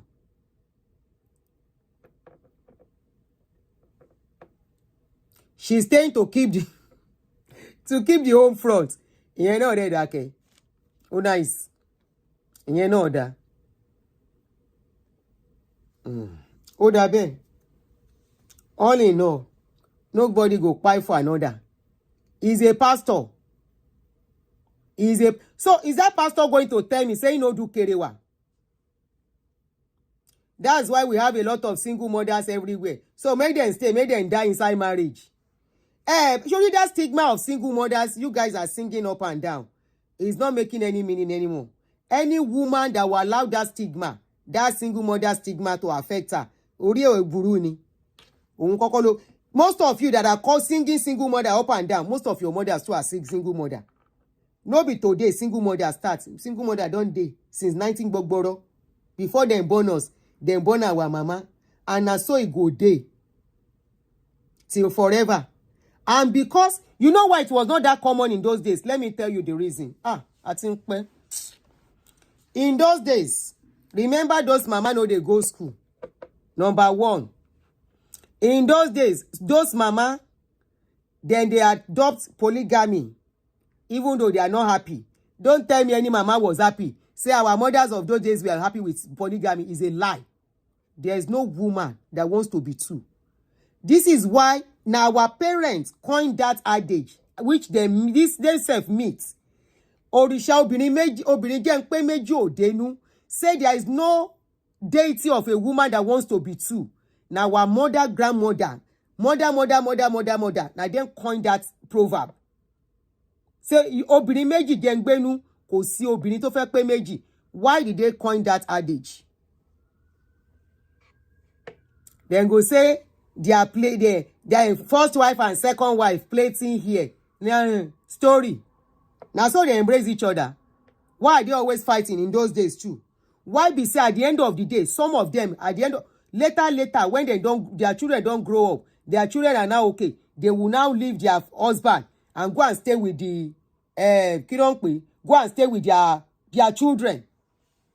Why be say most of those fathers at the end of the day, they are not ending up with all the women in the house. So there has always been single mothers, but social media was not there to bring it to the public. So all this stigma of, that's why we have a lot of single mothers. We've always had single mothers. Single mothers has been existing since forever. A man will keep you in the house because he has another person outside. He will now keep you in the house for how long? For how long? There will always be single mother and there will always be single mother. The earlier we accept it, and especially the women. You are even talking about single mothers. How about the women that are inside the house? Ṣẹ́rẹ́ yín obìnrin tẹ́ bá jẹ́ kó fi stigma single mother kó yín lómi ọbẹ̀ jẹ́ kó fi depress yín. Ẹ fẹ́ depress ni. You know why? Àìmọye obìnrin tó wà nílé ọkọ. Ìkan náà dárúkọ yẹn wọ́n ní 15 years ọkùnrin ò sún mọ́. Kí ló ń ṣe inú ilé yẹn? What is she doing there? 15 years. 15 years. If you like say you guys don't know 15 years, then carry you put inside house. And somebody is outside. You say you are calling her a single mother. What are you? Or some women, they are inside your husband's house. They know they talk. No, they know they talk. Greet himself. They know they greet each other. Or they go just greet like that. Kí lẹ̀ ń sọ yìí gan. Mi fẹ́ máa sọ̀rọ̀ marriage bákan kó má máa discourage àwọn èèyàn. Shebi, we spoke about one yesterday where they wear uniform. You go see them wear uniform together. Meanwhile, they are not talking inside the house. But they are deceiving the church. So that church will not know that they are fighting. Then plenty pass, so. Then plenty pass. So if you want to talk about our father of those days, the only thing is that they made a lot of women parents. the father of those days, a lot of women became mothers through them, not wives. They were only, most of them were just mothers of their children. So if you are talking about somebody being single and blah, blah, blah, blah, so you want them to pie inside the marriage, maybe we go bury people. No, it's better they are alive and well. It's better they can tell their stories by themselves. And you know what? Those children they brought into the world, it is their responsibility. They owe those children responsibility to stay alive so that those children will not suffer. At the end of the day, being a single mother, when they train those children well, no be that time later and I go come carry agbada, proud father of a graduate. Abi, my son is graduating. We just read a story of a man that came out. The man don't live in children. The man live all in children. Another man step into the place to take care of those children and marry their mother. When they were graduating, the man still no get shame. Upon say no being trained that child. You no get single shame. He came to come and do graduation of Peking where you no train. Is it about giving a child money? No. Are you in the life of that child? That is what matters most. Are you in the life of the child? You are not. So you want the woman to pie? If you want pie finish, you go marry another wife. Where go they do shege for the children when you know they're around? No. A woman's life is her children. Before them born us, our papa don't they talk and say, Omo loko obìnrin. Why was our parents saying that? Ask yourself. Where were they saying that? That a child, at least in Yoruba tradition, we met it like that. Pé ọmọ lọkọ obìnrin. Kí ló táwọn ìyá wa fi ń sọ? Because ọmọ pọkọlé ọkùnrin lè rìn at any fucking time. 60-something-year-old man ló fẹ́ yàwó ní tẹ́yìntà rò pé ó ti bọ́ búùtù ló tún lọ fẹ́ yàwó kékeré. Tó lórí òun kún obìnrin ló tún kùn. Tó máa náwó tó máa bímọ fún ló tún lọ fẹ́. It's very easy for fọkùnrin. Kò easy fóbìnrin bẹ́ẹ̀ yẹn. And that is why my campaign is, people know me for that. Maybe because of my work in life. I don't take my children joke. God bless you. Omolayo. Baba gbogbo ayé. I don't take my children joke. No. And most of you today, now your mama suffer, sell a wrapper to see you through school. Now your mama hawk markets. Now your mama struggle, go borrow money here to make sure you be somebody.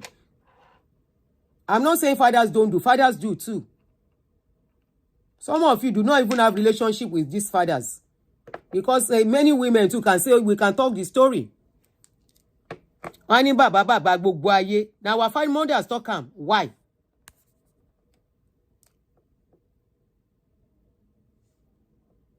Somebody say, Auntie Aduni, ask Barrister Olumide to tell you the story of a woman who contracted HIV from a runaway husband.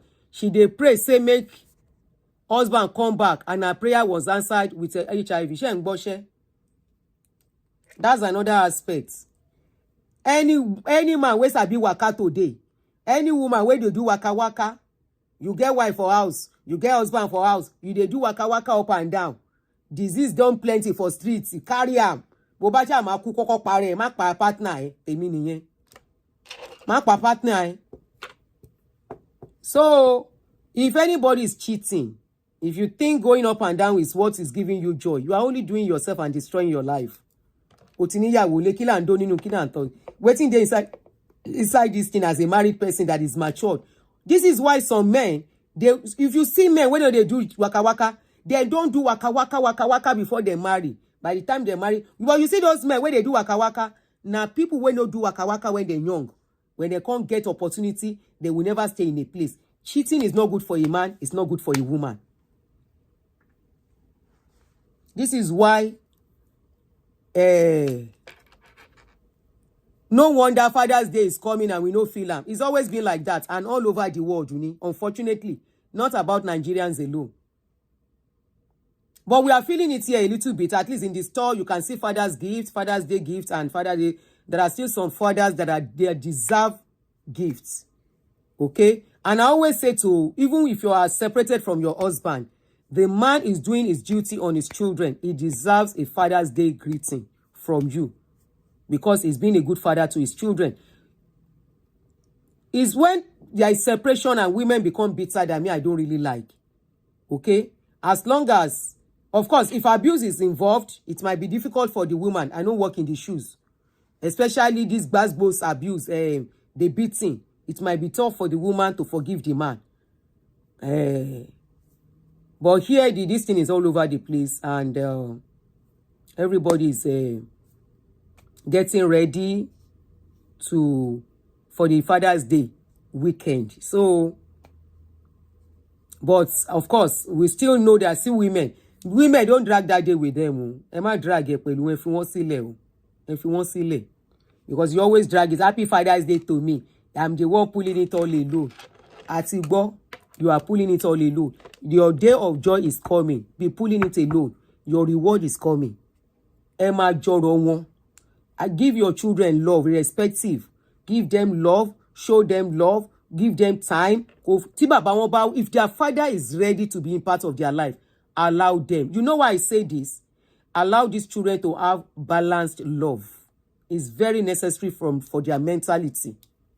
Tí bàbá wọn bá ti kú, kò sí nǹkan tó fẹ́ ṣe, but bàbá wọn wà láyé and he wants to be part of their life. Allow them. Oh, okay, Tola. Ó wà ńbí. Ó ṣé. Ó yá jẹ́ kí n sún eléyìí mọ́ wájú díẹ̀. Allow them. Ìyá mi, Potter's hands. The fathers that do not care, do what you can. This is why I've been saying it. Pé generation yìí, they should not follow our own generation. Tá ń bímọ rẹpẹtẹ. Anything can happen. We have seen why many women do not enjoy life.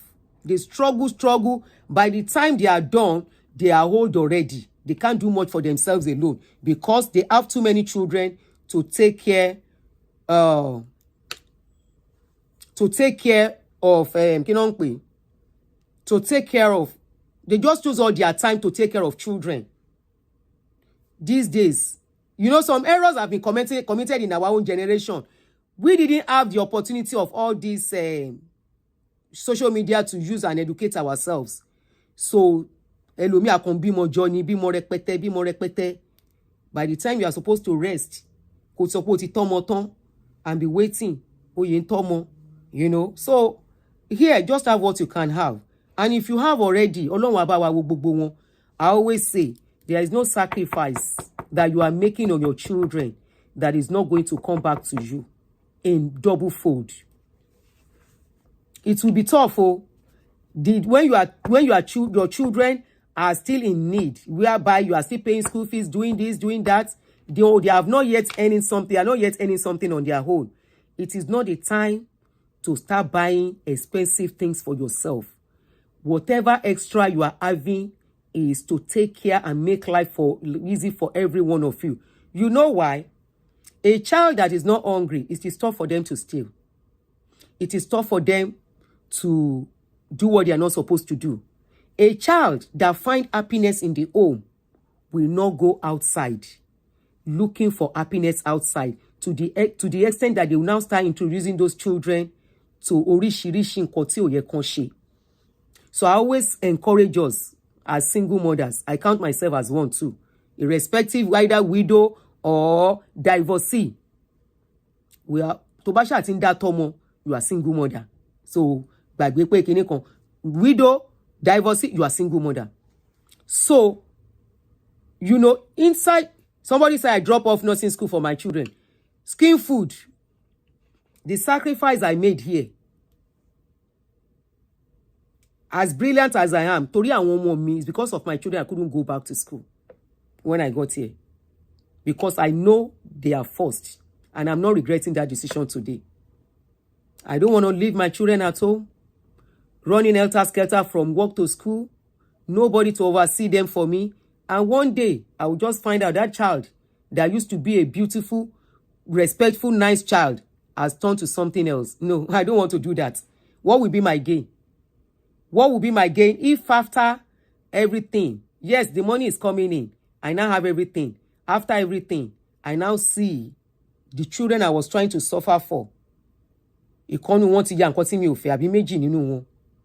The money I will use to rehabilitate owó tí mo ní ò ní ká. The mental torture, that money will not buy it. The trauma, that is if I'm able to redeem it.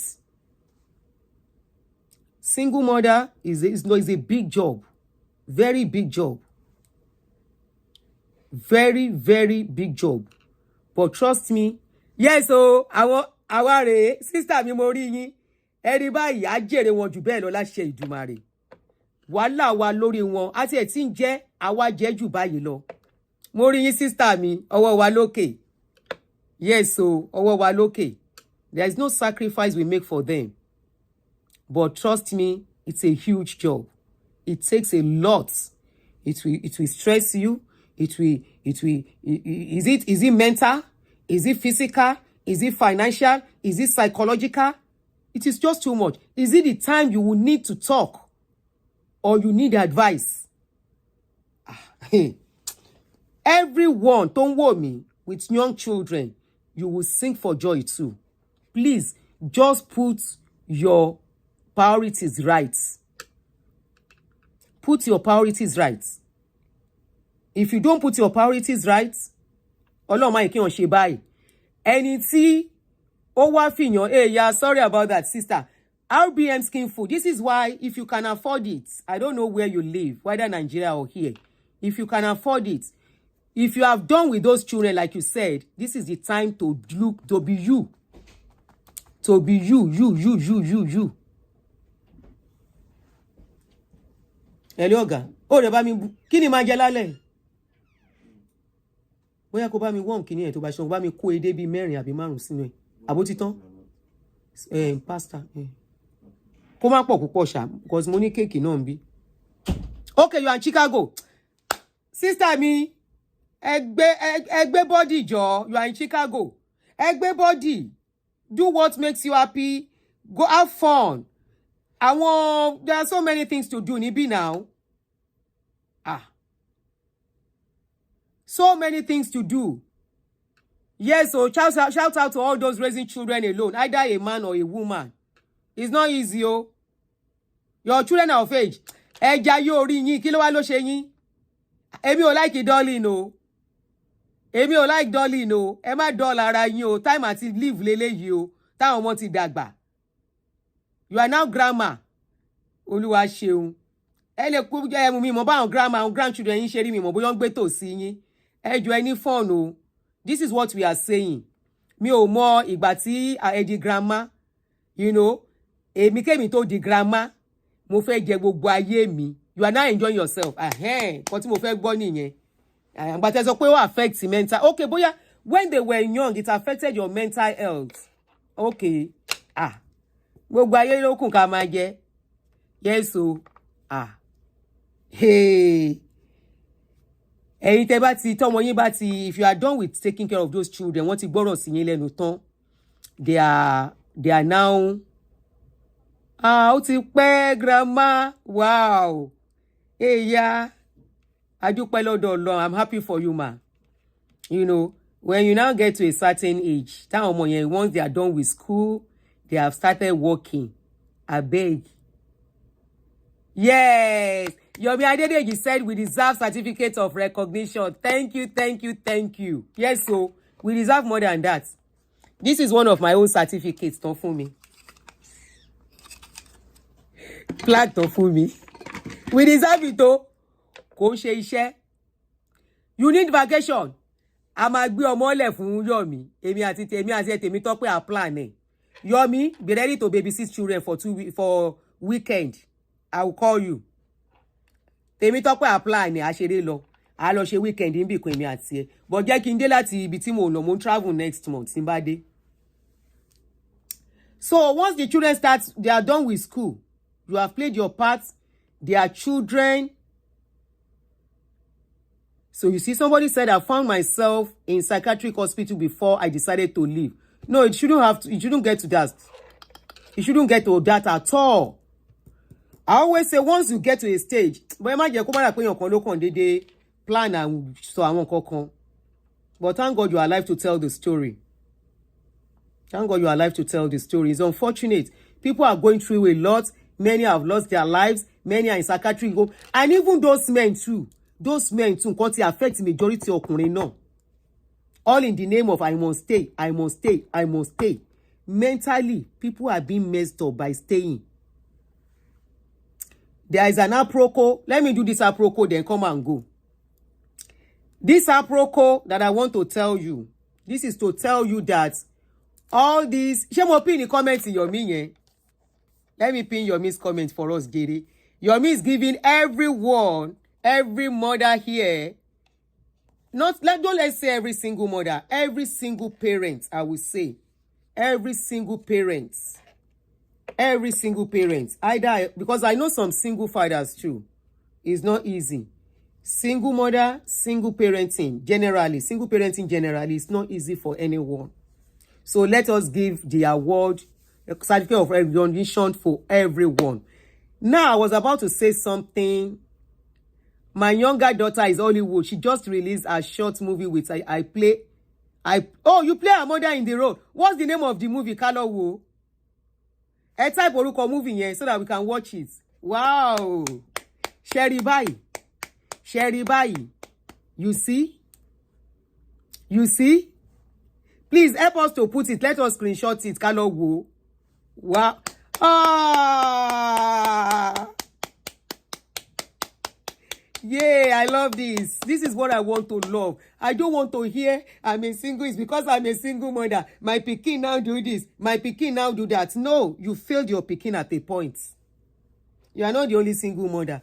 If our mothers could take care of us as a single mother, they try their best. Please go out. I will watch the movie. Ah, that's good. Ma wo tí bá ṣe tán sìn. Show wà lórí Netflix. I'm so happy. Gbogbo wa náà, we will tell good stories about our children. We will tell good stories about our children. Somebody said, if anyone goes to mental wards and speak to the women in there, now men, you should carry them, go there. Yeah, most of them, not all of them, most. Men have their stories too, but the majority are women. Correct. Bermuda.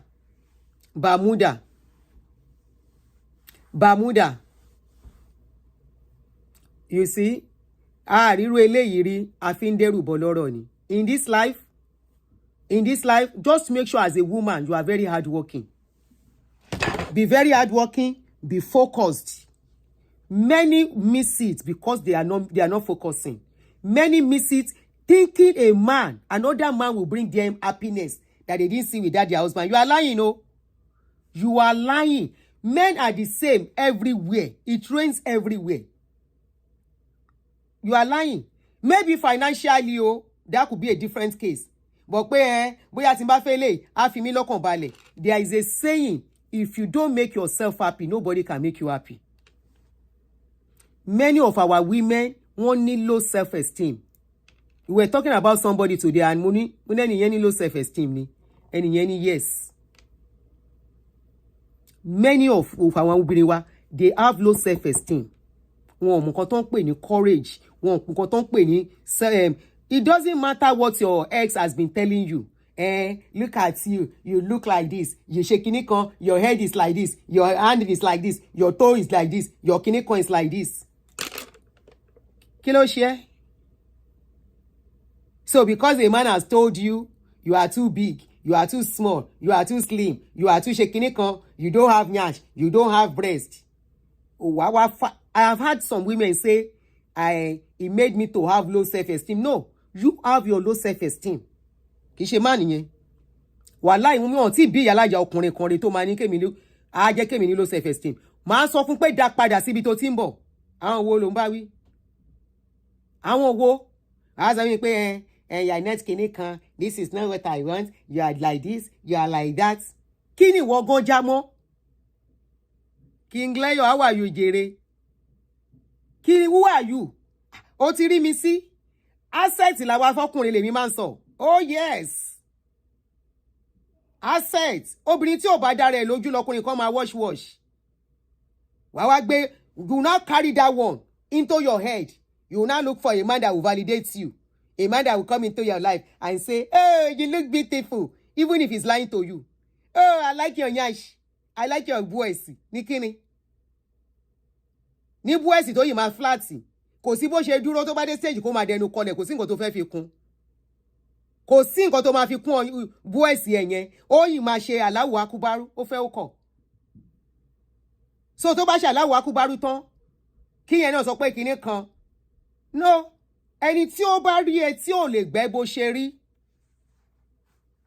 Bó ṣe rí ni. Then kò fit láti wà nínú ayé ẹ. Then above all, má fi anybody. Nobody should be the dictator or determinant of your happiness. You are the owner. Ọwọ́ ẹ ló wà. Ọwọ́ ẹ ni happiness ẹ wà. Of course, when something happens, I weigh down a little bit. But má jẹ́ word that weigh down that you will now lose focus. Nǹkan máa wá bàjẹ́. Because kò tó ń ṣẹlẹ̀ sí most àwọn obìnrin mi nìyẹn. Kò tó dé stage yẹn, you are married, you are not married. Have that self-love for yourself. Self-pride. Má jẹ́ kéèyàn kan gbé ẹ sí pedestal tó máa feel like a nobody. That self-love, that self-pride, that confidence of being a woman. Orí nǹkan kan lára ẹ ló ṣe pé ẹ náà. Àbí kò ń ṣe pé orí nǹkan kan ni. Kó tó sọ pé hello babe. Orí nǹkan kan ni tí ò bá rí nǹkan kan kò ní kọ ẹnu sí ẹ. Tó bá wá lórí òun dá lọ́rùn òun. Ó wá dé stage kan. Ó wá bẹ̀rẹ̀ sí sọ pé yẹn irọ́ ló ń pa. Ó fẹ́ lọ ni. Ẹ kó máa lọ. Open the door. The door is open. Here is the key. Shut the door after you. Goodbye. Of course, as he's going, you can come back inside and say, oh my God, this is not what I planned. I didn't want this to happen. I never want, it is okay. Sorry, oh my God, I never wanted this to happen. Eléyìí náà tún lọ. Ibo ni mo ti fẹ́ bẹ̀rẹ̀? Ibo ló ti fẹ́ bẹ̀rẹ̀ kí nìyẹn? Sorry. Wàá wò. Tó bá ti ṣe oh my God ẹ̀yẹn tán. Ó ṣe báyìí. Lọ mú àmàlà. Go and carry àmàlà. Or ice cream. Tó máa jẹ́ kí inú ẹ̀ dùn kó mú ice cream. Kó mú ice cream yẹn. And now begin to see reason why it's not even supposed to be in your life in the first place. Because if you look at it, maybe you have even been enduring in the relationship, managing it. All in the name of kó má pààrọ̀ ọkùnrin, kí má máa pààrọ̀ ọkùnrin. You were managing. Thank you, Vibes Queen. Managing it. You were even managing. There are so many things that are even wrong with the relationship. Tẹ́lẹ̀ o. Tó yẹ pé òun rọ́jú ni o. Ẹ̀yin tẹ́ ẹ bá nífẹ̀ẹ́ ara yín lẹ máa ń sunkún pẹ́ lórí ọkùnrin. Ẹ̀yin tẹ́ ẹ bá nífẹ̀ẹ́ ara yín. Tó bá nífẹ̀ẹ́ ara ẹ, ìwọ̀nba lẹ́kún ẹ̀ máa mọ lórí ọ̀rọ̀ ọkùnrin. Ìwọ̀nba. Of course, some cut deeper than each other. I will tell you that. And I will not lie about it. Especially in ibi tó mọ́ bá wà. It cuts deep. Because at that time, panic was setting. Not only panic is setting in, the fear, anxiety of how do I cope with all this burden on me was setting. But your case is like, in a case of such incidents, where children and everything is involved, it's like you are driving and suddenly that car is about to collide. I mean, is about to collide with something or have an accident. You know, they always tell us that when we are driving and you think something is going to go wrong, you have to be careful how you press the brake. That if you press the brake too suddenly, things will, more damages will be done. So that is the state of that panic. That state of panic, most of us, once we get to that stage, the next thing we want to do is we want to probably rush into another one or probably start seeking advice here and there, which could even affect us more. Some will tell you, party might not be the next thing for you. No. Drinking alcohol might not be the next thing for you. Of course, probably if you have to do it once in a while to sleep, no problem. But healthy ones, probably like wine, or if you think you can't sleep, Ogun ọ̀run wà ńbẹ̀ tó lè lò lẹ́ẹ̀kọ̀ọ̀kan. Queen Esther, thank you. Thank you so much. Thank you. This one massive. Oh. You know that you can take to get yourself together gradually. You see this relationship breakup thing.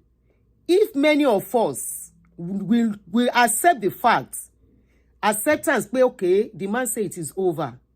No problem. Now, what next?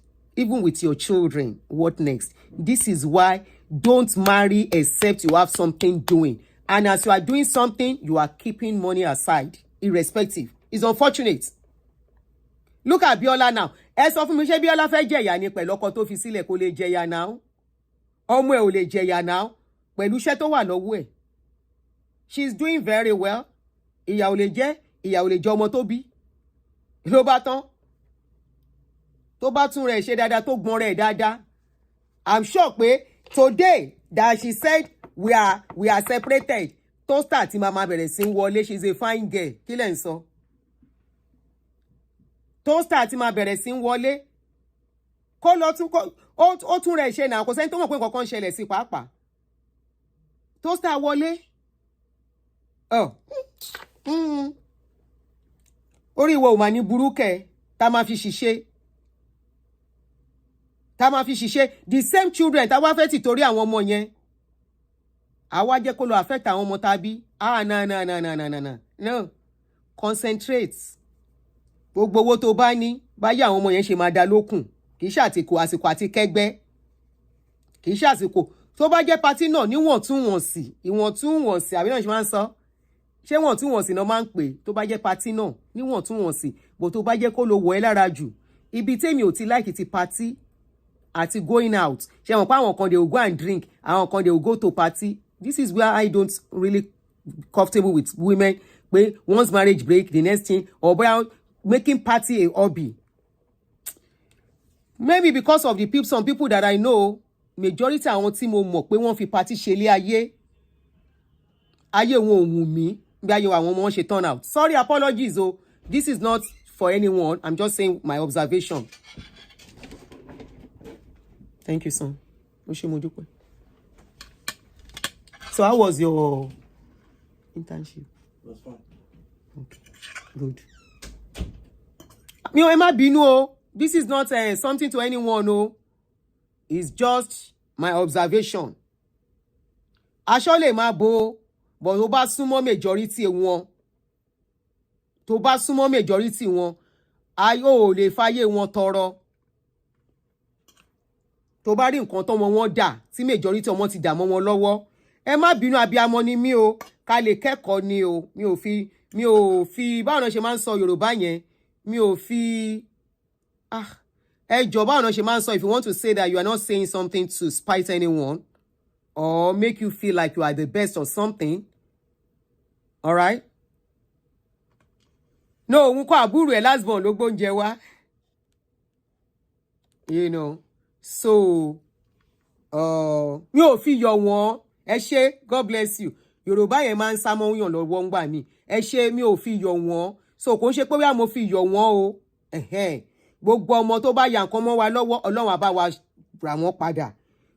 Mo máa ń sọ fáwọn èèyàn, there is nothing to tọmọ tí ò bá tí worst tó bá ṣe padà. Ó yìí ṣe àwọn kankan yìí wà that you can still work on, you know.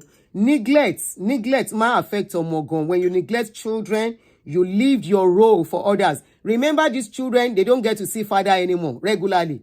Now they will now okay, kí ni mo ti ń sọ? Something happened of recent. This is practical one tó ṣẹ̀ṣẹ̀ ṣẹlẹ̀, real one. The baby is just 3 years old. The parents wọ́n wá divorce. As young as that girl is, she knows the parents are divorced. How do we know? When that girl sees her mother, she's not always happy. When she sees her father, she's always very happy. Now tell me that girl will not have issues later in life. Tell me if the mother does not step up, if at the end of the day, she will want to have anything to do with the mother. It's the same thing with a father and mother child. I mean, a father and a father and daughter, a child relationship. When there is separation, the child is not getting to see the father anymore. Now, you that you are the mother, the child hardly see you. You are always too busy. And let me tell you, a child, when they are getting to, this is why many children, by the time they want to start misbehaving, they always misbehave in their teenage years. Teenage years is the year that children need attention most. They need it when they are young so they won't be abused. But to see you as somebody, as a confidant, as somebody to lean on, somebody to draw strength from, somebody to it starts from, in fact, I would say age 12 or 10 for some children. By the time they are getting to 13, 14, mother is busy. At that stage, they are making friends outside. The father is nowhere. Father is not even calling. Father is alive, but he hardly calls. Mother is alive, but mother is busy from work, coming back very late. Bond, thank you, Bola and Tola. Bond will have been formed, but stronger bond, whereby they will not go and start seeking validation, friendship, love, acceptance. That is the age of awareness, whereby they are looking forward to somebody giving them accolades like, how was your day today? Oh, you did well in school. Actually, you might fine. Cut wolowa. This your haircut. This hair is nice on you. This haircut. Why didn't you cut it? They are at that stage looking forward to bonding is at from early stage. I would say validation, acceptance, accolades, somebody telling them this is, there are some things, or somebody that they want to talk to, gist with. And they are, okay, ma change it. Okay, but maybe that was what they were telling me. Ma change it. They start looking outside at that stage. And of course, outside is not good. Nothing outside. Even as adults, you don't want to be outside, right? And at that age, looking for love in wrong places. Thank you, Queen Esther. That's just exactly what it is. That is the age whereby they are getting awareness and they are beginning to crave love by themselves too. At that stage, they go outside. The boy child go outside. Is meeting somebody who is smoking. Táwọn parents ti bá tán ti táyé tí ẹ ṣe. Ani wọ́n bẹ̀rẹ̀ sí sọ̀rọ̀ parents. All parents are the same. Kìnìkan. At that stage, peer pressure will set in. Before you know it, ọmọ tí ń ṣe nǹkan tí ò yẹ kó ṣe. For a girl child, bóyá tí ń bá wọn ti máa bẹ̀rẹ̀ sí máa tọwọ́ bọ̀ lára. Because, and at that stage, tọmọ obìnrin now see somebody saying, oh, you are beautiful. You are ṣe kìnìkan, arẹ́rìn, inú àdùn. Because nǹkan tó fẹ́ gbọ́ nìyẹn. Somebody is appreciating her. Somebody is appreciating her, and tẹ́nìyẹn bá kàn rọra dìímú bá kan tó ṣe nǹkan tí ò ṣe, kò lè define what true love is at that stage.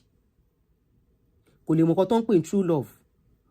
Nígbà tí ọmọ wa bàbá wà láyé, ọmọ tí ò tí tó lọ́kùnrin tó ti lọ fi ọkùnrin ṣe ọ̀rẹ́ níta, kí la expect? Bó dẹ̀ jẹ́ ọmọkùnrin náà ni tí ò rí bàbá, kò tún rí ìyá ń tòsí, ó wá rí ọ̀rẹ́ kan tó ń jókòó tó ní try this, tó bá try ẹ̀wọ̀ náà wà okay, òun náà bá try, ó bá rí pé nǹkan tó ń ṣe òun gò mà rántí nǹkan mọ̀, àyà fi ṣe kíni, a máa fi ṣe step down. Ó ń ṣẹlẹ̀ Naija, ó ń ṣẹlẹ̀ níbí. So it's not about kíní kan. Look at children most times tó ń dọmọ ọ̀tá ní Naija. Kí ló fà á? Àwọn parents wọn náà fail. I have met many of them when I was doing farming. Our parents, those children will be the one to come outside. Question on this side. Do you think it's okay for a child or a boy of 11 to 12 to own smart mobile phones?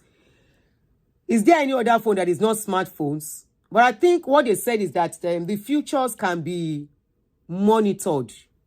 I don't know. I've gone through that. I've gone past that stage, so I don't know what is going on now. But I know at that age, I bought phones for my children so that I can monitor when I'm not at home. No, no, I didn't buy phone for them. We had a phone, a land phone. Me or a phone for we have a land phone at home. Once they are back from school, I call the house. Mo rántí pé a ní land phone yìí. Kí lorúkọ land phone yẹn? Àwọn box white báyìí. Kí lorúkọ mobile the line. Kì í ṣe Nitel. Those boxes are like white, cream color. I remember we used to have it. So I used to call them. But okay, somebody said, oh, good. Somebody just mentioned there are some apps. Reltel, God bless you, is Reltel. It's actually Reltel. I'll be multi-links, Denny. I think it's multi-links. Somebody said there are apps you can download to monitor what they do. Custodia is a good one. So somebody is mentioning an app that will make you monitor what they do. Because at that stage, they still need serious monitoring. What was the point of that question? If it was good for them to have a smartphone at that age. I cannot say, because I know these smartphones. There are so many things in these smartphones. So we have to be very careful. It all depends. If you know your children very well, it might be okay. If you don't know them very well, then I will say no. You understand? Phone you kini fẹ́ kú. Phone fẹ́ kú. Ṣé mọ̀ pé àwọn ọmọ kan wà tó jẹ́ wípé you can say yes, you have peace. Àwọn ọmọ kan wà. Children are not the same. My children are not your children. Your children are not my children. I can't, you can only talk for my home. Wípé okay o.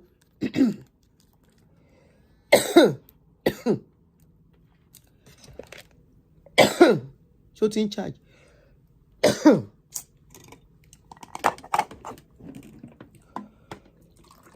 Excuse me.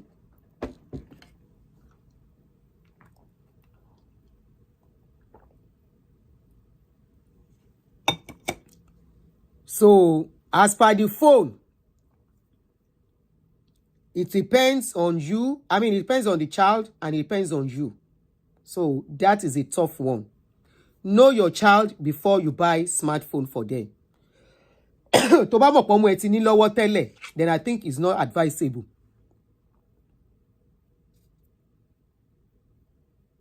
Okay, you learned the organ tip from me. Oh, good. It's good. Yeah. Not only organ, I also advise that ending conversation with your children with I love you is very, very good for them. Either you are a father or you are a mother. When you have conversation with them or you call them on the, or I mean when you talk to them on the phone, or even if you are together, appreciating them what they do, telling them thank you, and when they do well in school, letting them know that you appreciate their efforts in being good children. As old as my children are, it has worked for you. I'm so happy. So as old as my children are, I still if I was at this morning, when I was telling my son happy birthday, the oldest one, I still told him, I said, I want to appreciate you. I want to thank you for being a good son. I want to thank you for making me proud, making me happy. Because they can as well do what will make me sad, right? But in their own little efforts. So I appreciate every little effort they put in. It doesn't mean they are perfect, so it doesn't mean we don't have issues, so. But issues, yet to see issues. So I still, despite their age, I still make sure I still appreciate what they do, appreciate them, their studies, and all those kind of a thing. You know, those are the kind of things that will make children want to do more. And I tell parents, even when your children are not doing well in school, you are not the one to tell your children that they will never do well. You are not the one to tell your children that they can never come out well. Anything like that come out from your mouth to your children, you've lost that child. It will take you years It will take you years. My first son. It's your birthday too. Light up. Oh, they suffer me. Once you lose the love of your child, it will take you years to get them back. It is not in your mouth. It shouldn't come from your mouth. Okay, I'll call you. Me in demo. Mo dey post if you're calling you fun Dorothy. I was even at her place today. It shouldn't be from your mouth to tell your children they can never do well. No, don't let it come from your mouth. You should be their encourager. You should be their support. You should be their... Like I always tell people, children can never be the same. The fact that the first child is this does not mean the second has to be like that. The fact that the first one love to read doesn't mean the second one have to love to read. They are two different people. They come from you, but they are two different personalities. So you deal with children according to their personalities, according to their strengths, according to their weaknesses, because all of them have their strengths and they have their weaknesses. It's a lot of ill job on us. We have to remember a lot of things to do. We should do. Happy birthday. Please help me to wish Lights Up happy birthday. Today is her birthday. Happy birthday, Oyami. Wàá ṣọ̀pọ̀lọpọ̀ ọdún láyé o. Á jèrè àwọn ọmọ o. Ayọ̀ wa kún sí o. Ayọ̀ wa ò ní dìbàjẹ́. So, ẹ jẹ́ kí n máa lọ. I've used 2 hours. Let me go. My back is hurting already.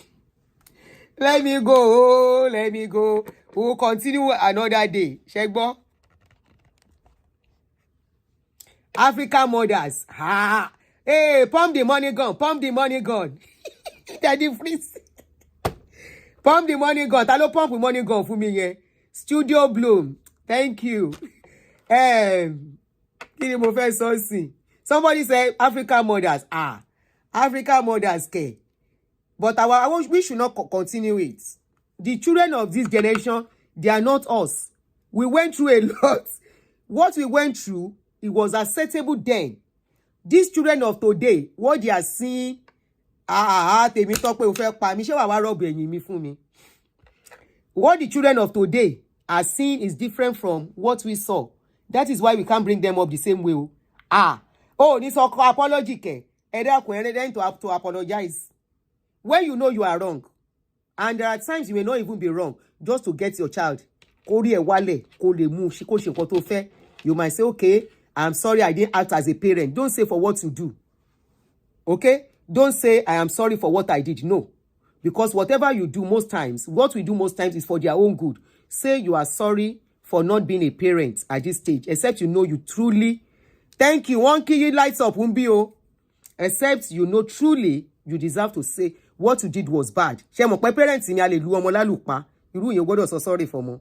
A lè sọ̀rọ̀ tí ó yẹ ká sọ. You have to say sorry for that particular one. But when you are trying to correct and probably in the process, nǹkan go wrong, or when not shiwa o wa ṣe nǹkan, let her know you should have been the parent, which is being the parents mean we should be calm. Èmi náà ṣe mo quite a lot of things, so I'm still learning till now.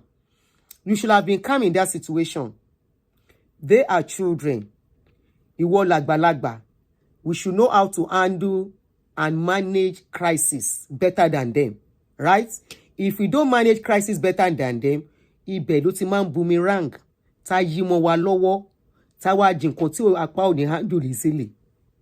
So in that aspect, tó bá rí pọ́rọ̀ tí fẹ́ máa yí síbi omi, tètè calm down and say, I apologize for not being a parent here.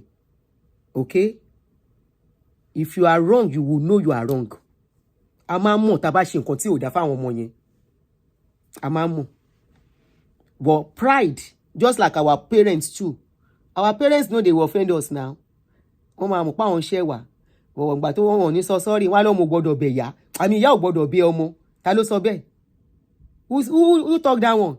Ìyá máa ń bẹ̀ ọmọ. Bàbá náà dẹ̀ máa ń bẹ̀ ọmọ. You know, you only know. May we get it right. We'll keep on learning from each other, and you know, we keep learning from each other. We keep taking clues. At least there are basic parenting things tó wà fún gbogbo ọmọ. 2 hours more ni tó wà fún gbogbo ọmọ. There are foundational basics tó yẹ ká lò, so that tó bá dé stage kan, àwa náà ṣe báyìí, a fẹ̀yìntì. anywhere tán bá wà wọ́n jáde lọ ni. Okay, you broke the rules today, and she said, Mom, why did you do that? She wants an explanation. A ṣe báyìí wọ́n jáde lọ ni wọ́n tí wọlé a sùn because we know pé ibi tán wà wọn ò ní lọ síbi tí ó yẹ kán lọ. But tó bá ti di pé èèyàn fẹ́ ọmọ jáde, you want to sleep, you cannot sleep. Àti miss ẹ níbì kan. Now ẹ jẹ́ kí n round up ká máa lọ. Aproko. Should I delay this aproko till tomorrow when we go talk about God of men? Let's delay tomorrow. I will tell you tomorrow. So there's an aproko about a God of men. Yes, we live, we learn, we are all work in progress. Yes. So, you know, I've had to learn. In fact, I'm still learning. There are still some things I will see. I should hint you. I should do what? I will leave it till tomorrow. I will see you guys tomorrow. Hints. I should give hints. Ẹ̀yin aproko pọ̀ lórí page yìí. Ara YouTube so wà lórí TikTok. Right up. Only hints, please. Another person. Okay, let me give you the hints. Then I won't talk about it tomorrow. So there is this God of men. That God of men, I should let it be. No, I'm doing 2 shows now. Bridget, I'm doing one in the morning. Then when I come back from work, I do another one in the evening. Or if I don't work, I do another one in the evening. At least twice now. So if you miss one, you will watch the other one. There is a God of men. A one God of man. That God of man, as we dey talk, he done according to insider source information from our aproko corner. Some people know where my aproko is always coming from. Waiting I hear be say this God of man. If you go and watch his recent picture, you go know say something do am. I don't mention am before. I feel your one. Ṣùgbọ́n this is to let you know pé ayé wọn ò perfect and prayer has not changed what they will tell you to pray for. Instead of you to quickly go for help, counsel and everything, they will tell you continue to pray. So this God of man, the pikin, the first daughter has been missing in action. You will never see the first daughter, first child, or in their family picture. These are the people that tell you to pray. I'm not taunting them or whatever. Feel your one like you say. So this person, as we dey talk, he don't go back. The person been they do, you understand, white powder, dusty powder before. He say he don't repent. Unfortunately, the thing affects. I don't know whether now it may affect the daughter, but the daughter has been missing in action, and the daughter has been in UK for treatment for long. In fact, it was confirmed by somebody that now know them very, very well. Know the person, something, sha. So that person was telling me, I know. He said, how did you know? I said, he said, that thing is a top secret. I say, kì í ṣe fúnra wa tá ń sọ̀rọ̀, information bọ́ sí wa lọ́wọ́. Kan sọ gbogbo ẹ̀ síta and he say, wow. I say, yes, I know about this case since about 2 years now. Now, the case, the story now be say, the guy himself, he don't go back. Thank you, Linda, Masha. The guy himself, the guy himself don't go back into dusting powder. You know, money plenty. The guy was the one where I talk, say, then they organize program. Where we say when they organize that program, then they take the program, do DD. If they follow my YouTube channel, we talk about that story. Then they take that thing. When I talk about Easy, Boris, Kelele, Kamamoshi, Katolo, Laye. If you are following my YouTube, you go see Easy Boris Kelele video there. It's from that story I mentioned that story because I couldn't mention name. You know, say some story you cannot mention name. So that person where I talk say then they organize program every year. And that program then they bring Onyibo people come out. Then they bring them. Not Oshun Tola. It's not about Oshun Shengeshe Bawu. It's about Oshun Shengeshe. Young person like tan soy. Anytime soy lanky. Oni chest. O build dada. ó dúró lẹ́yìn tá à ń sọ yìí ó dúró fine boy gidi ni.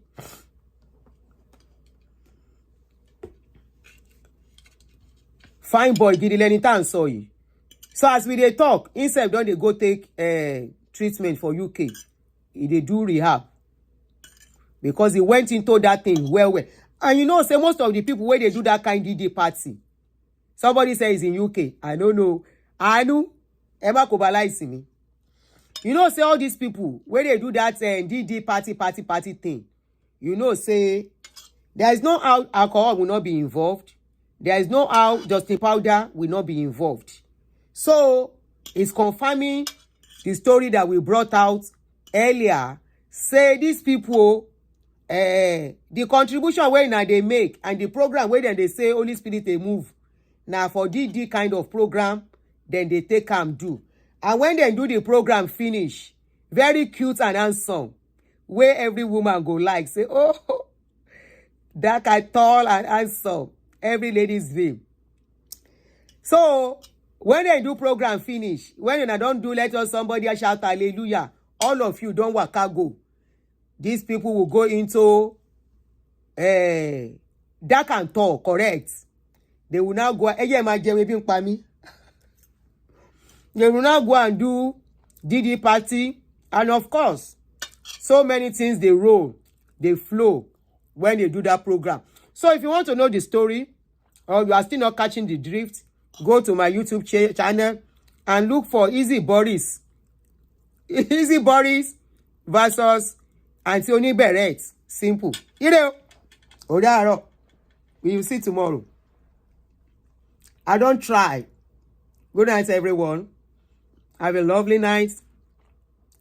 He has a brother where they shout hallelujah. And you decoder aye. Decoder aye. She andun tini yen. Is that anu? Silent watch aleni to sọ̀rọ̀ yìí o. La Rosini. La Rosini. La Rosini. Correct. So he's back into it and he's doing rehab with hallelujah money. Let somebody shout hallelujah. What the Lord cannot do does not exist. We dey pray, it dey show. Prayer no solve this one. Ire easy Boris kelele. Easy Boris kelele. Easy Boris. Ó dàárọ̀, ire kẹ́ tó kó bá mi. Kẹ́ jẹ́ kọ́kọ́ pa eléyìí. Ó dàárọ̀. Ire o, ẹ̀yin tèmi. Nice.